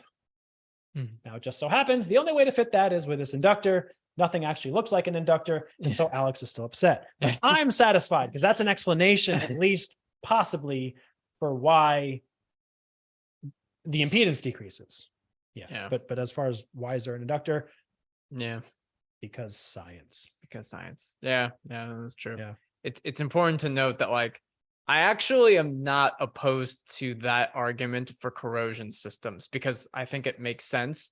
It's just the fact that, like, this shows up in these inductive loops show up in all these other places. It's like, what's going on? Yeah. I do sometimes wonder if it's like, just actually, as you were drawing the sine wave, I'm like, induction, really? It's just a chain. It's like, what if it was just measuring? I sometimes wonder if it's an instrument thing. Like, it's weird. Every instrument does this, but it's like, it's just a phase angle, right? Like whether your phase angle is 1 or like minus like 364, it's like, well, that shows up in the same place or something like that. And it's like, well, in one case we count it as capacitance, in one case we count it as inductive at some high level. Well, it's something like that, but I digress. Pavel, kappa. Yeah, that's right. Z real goes down, Z goes up, kappa. Yeah. That's right. We have a bit of time asked left. the question about that I thought you would be good to Oh, answer. yeah. I've just started cyclic voltammetry. What exactly is happening at the 3 electrodes? Do you want to Yeah, sure. that? Gonzalo. Yeah, not we can. Too long here, but Yeah. we're approaching 2 hours. Thanks for I guess everyone who was watching hasn't been with us for 2 hours, but yeah. So 3 electrode systems, our favorite. What's happening? So there's 3 electrodes. I'm gonna draw them in some random positions, so to say. So Gonzalo, please comment, make sure that you're still here. But you have your working electrode, you have your reference electrode, and then you have your counter electrode. Now, basically, what happens, what is your question very more specifically is, what exactly is happening at the 3 electrodes. So when you tell your potentiostat to apply something like +1 volt, it's always +1 volt versus from the working versus the reference electrode. So let's just establish that is that there's going to be this potential difference between these two. And that is driven from between the counter and the working electrode. So the counter is where current flows, whichever direction, as well as a different based on some potential difference between the counter and working. So current flows between your counter and your working electrode to drive the reference and working electrode to be whatever you tell it to be. And what that ends up happening is you end up getting some charge. Let's say you have a positive potential or something, or positive charge at your working electrode. The opposite charge has to occur on your counter electrode. There must be charge balance. So physically, if you're applying an oxidation at the working electrode, the counter electrode has to have some reduction reaction and vice versa. Charge must be equal, but the potential might be different, right? So what this potential difference is might be very different than the potential difference between your counter and working, but I can almost certainly tell you it's opposite. If it's positive potential here, it's a negative potential at your counter electrode. So hopefully, if a reaction happens here, a reaction has to happen here too. The reference electrode, by contrast, is designed to be stable.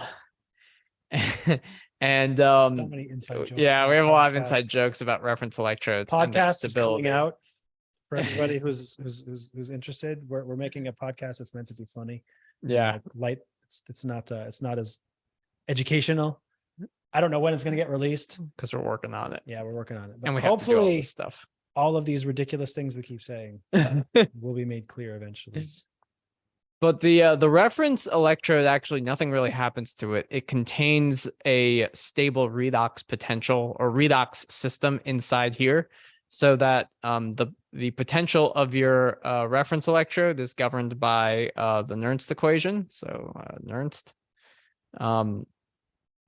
it's like there's a bunch of n's and n's. Yeah, okay. So it's governed by the Nernst equation. And that ideally has just a stable potential. So every time +1 volt is applied, it's always what's happening on the working electrode and not necessarily the reference electrode. So this is kind of quick. Okay, all right. So that was kind of quick, Gonzalo. It's hard to, it takes a fair bit of time to describe it. Hopefully that was somewhat clear. That's a really good. If you need, bird's eye view of just bird's eye view of what electrode is doing. Yeah. As far as what's happening at each of them, at the reference electrode, nothing. Yeah. The working and counter electrode, Opposite stuff. an electrochemical process. Either electrons are going or leaving, right? That's like the quickest possible answer that I can give. Yeah. That's like Rigoberto. Let's see if we have a little bit of time. Yeah, we can. There was some up top. I didn't there's wanna some other miss. ones up top that I Sorry, missed. make sure. Okay. Yeah, I have it here too.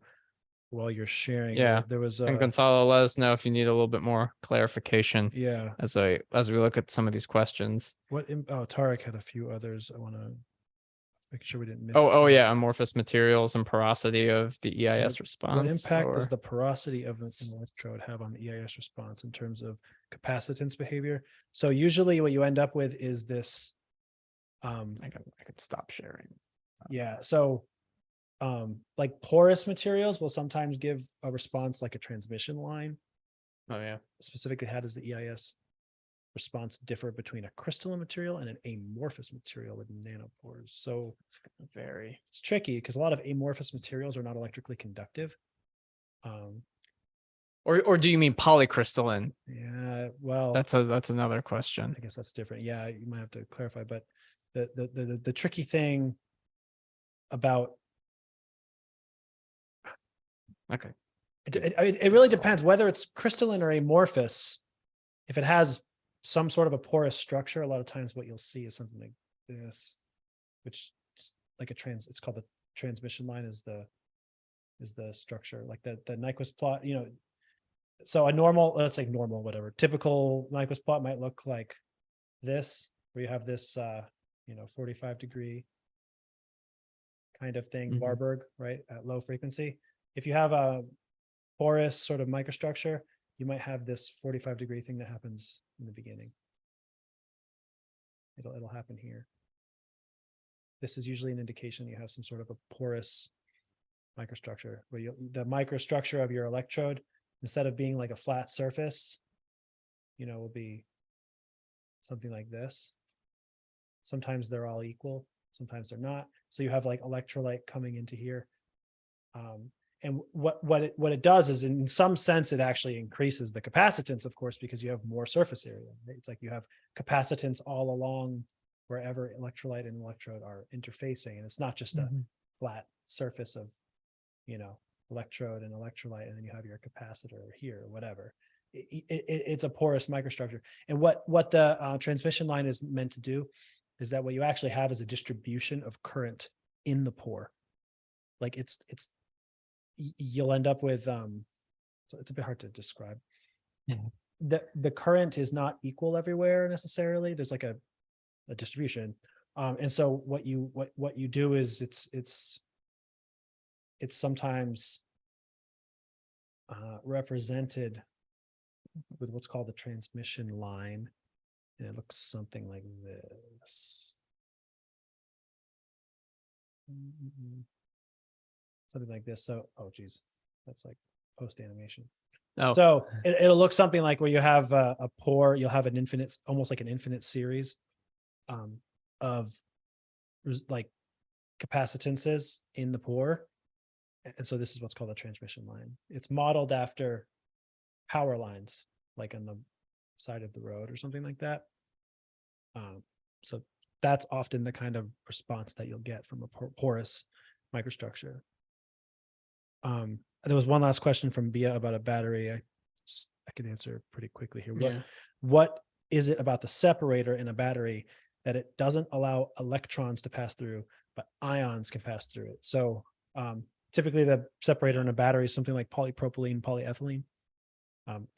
It's an insulator, right? So I mean,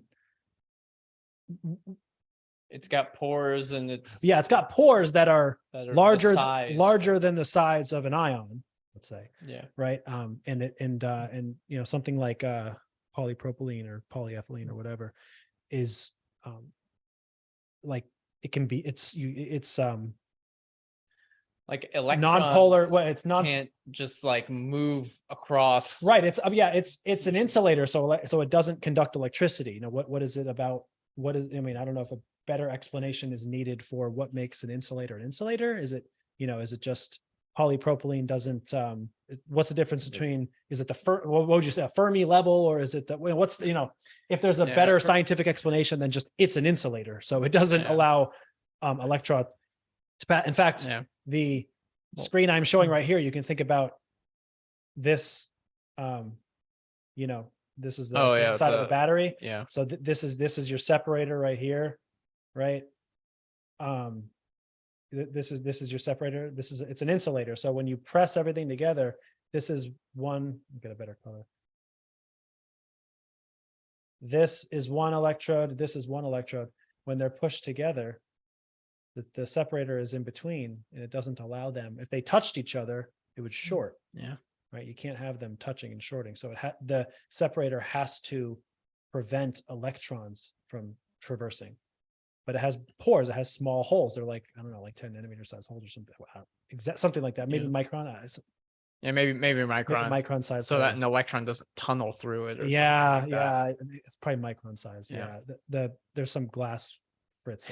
Yeah, it's like you can see the thickness, so it's probably micron size. Well, the thickness is usually 20 microns, something like that. So the pores can't be 20 microns. They're probably nanometer sized holes. Yeah. But that's still bigger than the size of an ion. So ions can go through. Anyway, I don't know if there's a better explanation for what makes an insulator an insulator, but it's electrically insulating. And anyway, the main point that I make about this is differentiating between electrically and ionically conducting, right? It is ionically conductive, not electrically conductive. Yeah. So And the conductivity of polymers is probably based on the number of conjugated pi bonds that it has. So that's the main thing for a purely organic molecule that's going to give it conductivity, if it has conjugated pi bonds in its system. And a lot of plastics do not have those. Aniline's probably the exception, sort of say, but yeah, so that's probably why. Gonzalo says that yeah. gives me a good start. I don't want to lower the IQ level in here. No. Anymore. Thank you so much. Oh, No, good. no, you're That not lowering We the will IQ not here. stand for this level. Yeah. Only Alex and I are allowed to comment on how stupid we are. Yeah. You are. Thank you so much for joining. Anyway, Yeah. I'm kidding, of course. Thank you so much for joining us, and you are absolutely not lowering the IQ in here. Don't worry. Yeah. We're very, very happy to have you, and thank you for the questions. Yeah. Did you want to answer the one about? There's one about CV, I think. Yeah, there's a Ramachandra. Ramachandra had a question about, can we achieve the duct plot for the same system in CV, which gives a rectangle in the electrolyte, or do we need to have a redox species for sure to achieve it, whether it's the same system? So just, I guess, commenting on this, the rectangle in your CV is without a redox molecule. That's just electrical double layer charging. And you can get that on basically any kind of working electrode surface that's in the absence of a redox active species, or actually you can have a redox active species. You just scan in the area where that redox species doesn't have that's not where the redox potential is. But I hope that kind of addresses your question about like, where does the rectangle come from? Or maybe you can comment a little bit about what you mean by the same system. Yeah. If there's a Faraday process. Yeah. Then You'll have the duct. Yeah, if there's a charge transfer process, you'll have a duct. Otherwise, you won't. Yeah. All right. I think Rigoberto says, "What's the interpretation of Nyquist plot of a 3D electrode?" I work with activated carbon packed electrodes. I don't. Well, we would need to probably see what the Nyquist plot looks like. Yeah, I guess I don't really understand. I mean, so first of all, if you're talking like people make 3D Nyquist plots, I think you're referring to the electrode being three-dimensional. I mean, first of all, of course, yeah, every electrode's three-dimensional. we live in a 3D world. Yeah. Unless you are quite literally a line on a piece of paper. So I guess I don't really understand the question. I mean, in many cases we model things two-dimensionally, but that doesn't mean that it's not occurring three-dimensionally. So well, I guess I don't really know how to answer that, to be honest. If it's a carbon packed electrode, this is almost like what you were talking about before with porosity. Yeah, maybe that's right. Maybe it's just something that's kind of like lots of carbon just kind of jammed together. So there's tons of pores everywhere. Yeah. And so the answer is that there's porous microstructure. And so the answer might be a transmission line kind of an element, because like I said before, the transmission line accounts for some kind of a three-dimensional charge distribution inside of a structure like that. And so maybe that's the answer. That might be it. If you want to give us more clarification on that, although we are running a bit out of time. Yeah, we've been 2 hours here. We're going to try to wrap it up relatively soon. There's one question from 7Me. Can you explain about activation overpotential in electrolysis and fuel cells? And that has nothing about the CV. I don't know if you can tell us about what AEMWE cell station, unless you anion know exchange membrane. Well, usually why CV method can be used as an activation process in AEM. I assume that means alkaline or anion exchange membrane working electrode. Yeah. Usually it's AEM like FC, like fuel cell, which is an alkaline or anion exchange. It's like the opposite of PEM, fuel cell. I assume that's what you're referring to. Activation overpotential. I mean, we can talk about overpotential. There is very simply, there's the thermodynamic potential where something occurs. This is what's in your textbook, and these are values based on just kind of fundamental chemistry, how does theoretically at what potential does a redox process occur. But on certain materials and certain systems, it's never that exact value. And so you may need to apply a value higher than that thermodynamic potential, whether it's negative or positive, to achieve the reaction. This is actually seen fairly easily in something like a cyclic voltammetry experiment, where you, if you're sweeping the potential, you get a current rise at a specific potential. And then under a different system, like a different electrode where you have an overpotential, you have to scan the potential farther out to get this increase in current. And that difference in potential is the overpotential, assuming that the lowest one is the thermodynamic minimum. So, but I don't suppose you observed what is activated overpotential, or I mean, but I guess what comes to assumption. mind and what you're what it seems like you're asking, Seven, if you're here, is related to like the polarization curve of a fuel cell. I guess activation. So like overpotential, like you just described, or like activation energy are, those are disparate, different concepts. Yeah. But if you're talking about CV, can be used as an activation process.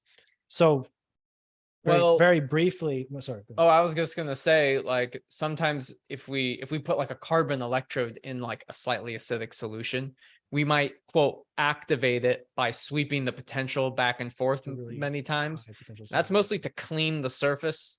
I mean, that, quote, activates it. That gives it more active sites. It removes stuff that's blocking active sites. Yeah. That's one, this is at least my interpretation of why or how CV or electrochemistry can activate a material. Anion exchange membrane water electrolysis. Water electrolysis. Yeah, so you're basically working, it's like an alkaline or anion exchange membrane fuel cell in reverse. Yeah. I guess I could talk a little bit about that because I don't 100% know, again, some of these concepts a little bit, if what you're asking, if that's what you're asking, or if it's related to these concepts exactly. But like when you're getting the polarization curve of a fuel cell, whether it's an anion exchange or a PEM, or it's an electrolyzer. Well, I should back up. So a fuel cell is the opposite of an electrolyzer. A fuel cell is providing you energy. You're providing it fuel, right? Hydrogen, oxygen, or methanol, whatever it is. And it has a certain voltage. You drop the voltage to start extracting current from it. The way in which you drop that voltage can be one of two things. You can either be a cyclic voltammogram, if it has a particular, if it's 1 volt here, you can sweep like a CV or an LSV the voltage down, and the current will start to go up. You start getting power current from it. Or you can do it in a like a stepwise fashion, like almost like chrono amperometry. Set, or chronopotentiometry, you start pulling current from it and the potential starts to drop. So CV is just one way that you can do that. Now in an electrolysis, like a device, it's it requires power. So you have to provide, and so maybe that's what you mean by the activation. Like you have to provide energy somehow. Usually that's a potentiostat or power source or whatever, provides potential to drive the reaction to do water electrolysis to produce hydrogen, oxygen, or some fuel, some product. An electrolyzer is taking, fuel cells giving you energy. An electrolyzer is providing, requires energy to produce a product. So they're just different, but the like cyclic voltammetry is a way to do that, to characterize how much power is required to do that.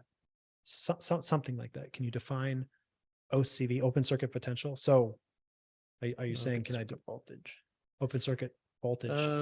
I mean, when you put together your anion exchange membrane, like electrolyzer or your fuel cell, your stack, whatever, there's some, it will be in a state that current is not flowing. It will reach like an equilibrium, right?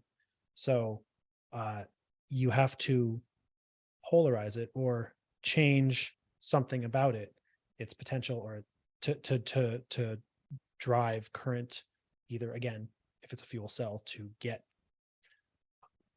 current out of it to power something, or as an electrolyzer to produce a product that is some useful product. The open circuit situation is what it will do in the absence of any external device to do either of those things. It will be in a situation where it won't spontaneously provide you what you need. And any electrochemical system will reach some balance therein, right? Like when you dump any piece of metal into any electrolyte, it will reach some steady equilibrium state, and that is an open circuit, whatever. So something like that, I guess. I don't know if that's. Yeah, open circuit potential and open circuit voltage. Yeah, I just think it's the voltage between the two electrodes when no current is flowing, or the potential required to make sure that no current is flowing. Yeah. But it's the physical measurement of it. It's like if you take a voltmeter between these two probes, it's like, what's that voltage? Well, a tiny bit of current has to pass to make the measurement. But it's usually, but you can also do it in a similar way where you're driving it so that zero current flows, and it's the potential difference such that zero current is flowing. But how are you feeling? Because it's about 3:10. There are a couple questions. I'm gonna take a nap. You can just finish. Let's just finish. Yeah, well, I know it's like at some point we might never end because people keep at. No, yeah. We'll try to finish what we see here. And Yeah. then if there are other questions coming, hopefully can leave comments on the video after it's posted. I mean, this is great. I'm really happy we get a lot of questions, but then we do have to end at some point here. There was someone asked, how do you make Nafion membrane sodiated? Usually when people do things with Nafion membranes to make them, I mean, actually it's common procedure, but like if you're making a PEM fuel cell, you soak the Nafion membrane in sulfuric acid overnight. So probably you just soak your Nafion membrane in, I don't know, but sodium. Salt. Probably not chloride. You don't want chloride around, but like sodium sulfate or something like that. If you need to sodiate it, if you need to like drench it with sodium ions, you just soak the membrane in some electrolyte overnight, or before or for, I don't know, an hour, however many hours. That's what people usually do with Nafion, is they soak it in an electrolyte. And that sometimes you call it like an ion substitution or whatever. Like it'll soak the membrane and provide presumably ions present for when you construct your MEA. They'll be there, something like that. Yeah. Do you want to answer? I think Sagar has a question. Yeah, about CV. He's saying that he's getting an exponential increase in the current, although it's more of this 45-degree angle, which I've seen before. He's saying that it is not due to breaking up of water. This is assuming it's an aqueous system. There's a deposit of tin oxide via electrodeposition. He's in a sodium sulfate electrolyte. So why is there this 45-degree angle and there's not breaking of water? So that means, that suggests that you have looked at the electrode and you're not seeing any bubbles forming from either the working and or counter. My initial thought is, even though water might not be breaking down, something else might be breaking down, especially if it's like a constant 45-degree angle.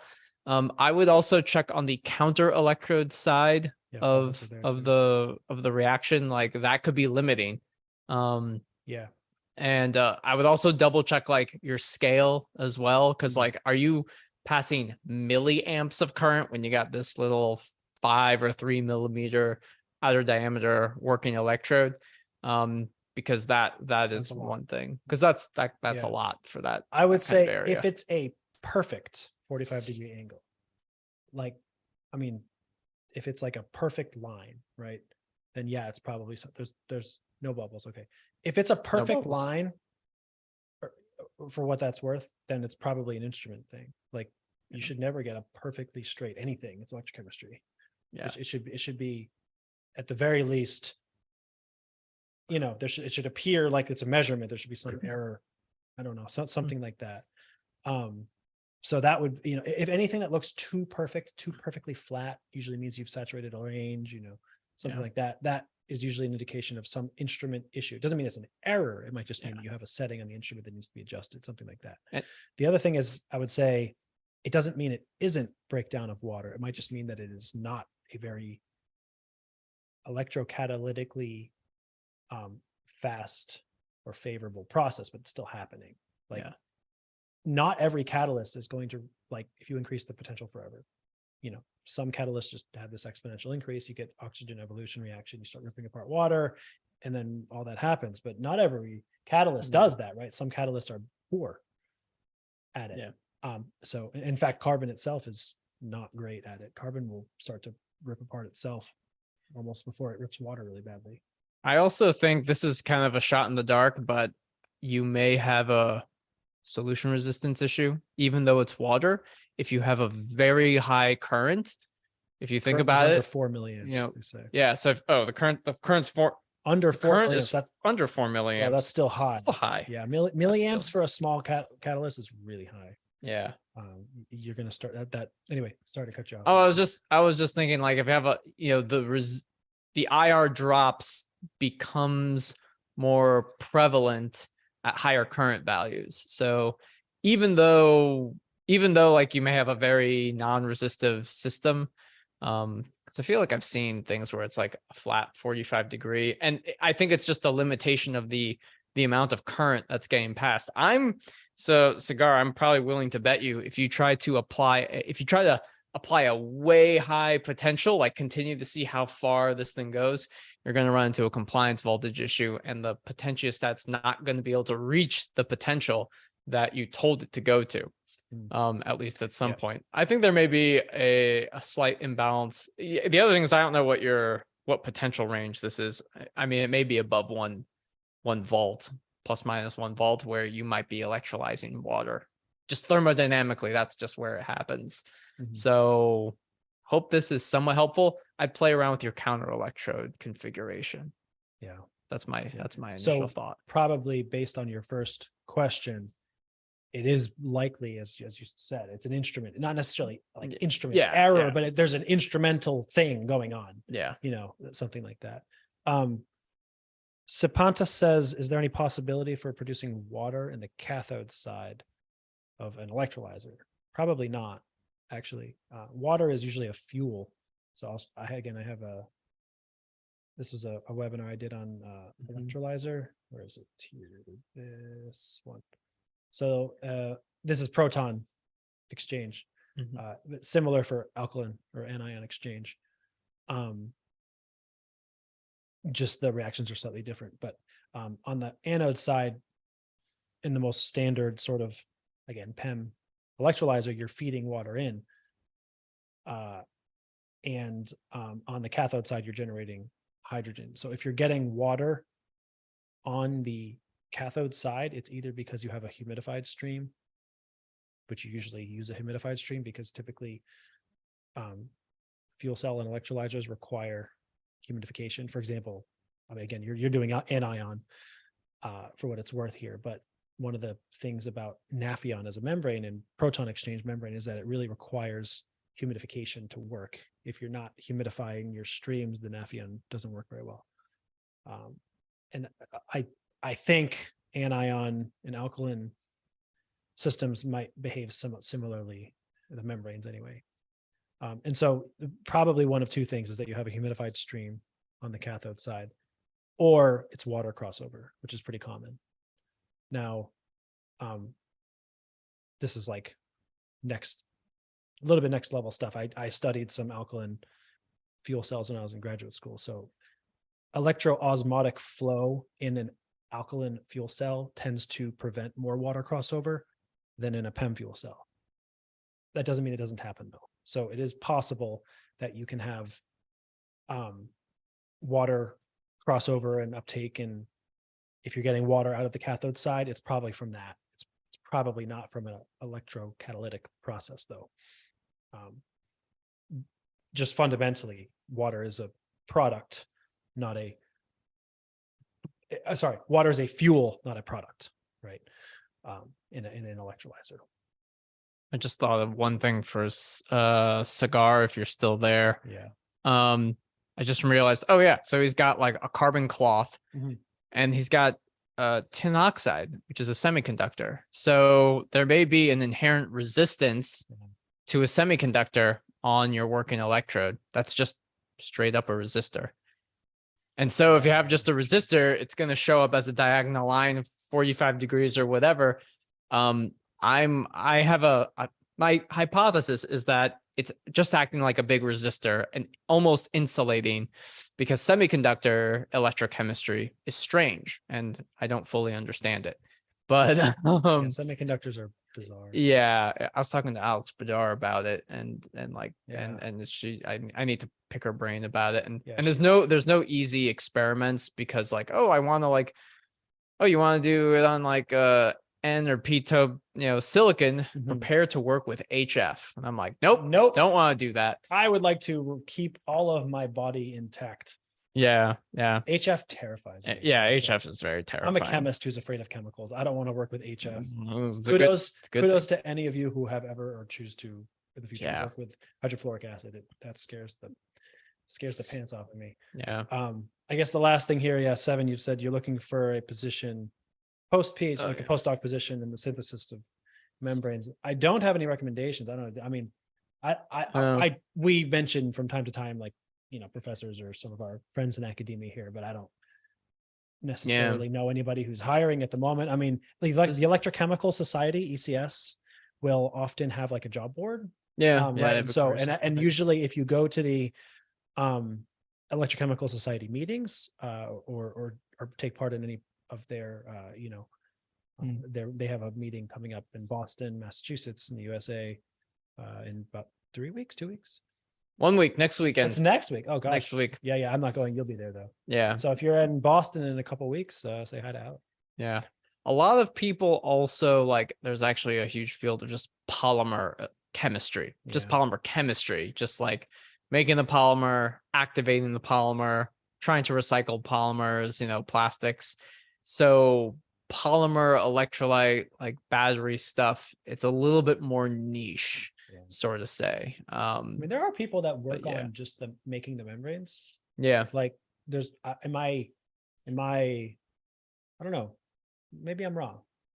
I was gonna say my impression is I think there might be more like groups or, people studying like the anode or the cathode. Well, cathode mainly.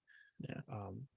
I guess it depends if it's fuel cell or battery. Anyway, there's more, I feel like there's more people studying like the catalysts and, the catalyst supports and trying to improve the, capacity and the activity and all those kinds of things than the membranes. But I don't know, maybe there's a lot of polymer groups working on membranes too. I mean, there certainly are. I just think that the catalysts might have the lion's share of the research, in total. But that doesn't mean there aren't people that are working on polymer designs and different, we just don't know them. Yeah, that's all. But my recommendation is look for societies like the Electrochemical Society, or AC. If you're in America, we have the American Chemical Society. If you're in Europe, for example, the ISE, International Society of Electrochemistry, they have an annual meeting, and they have a lot of topical meetings, and that's a organization that probably can do.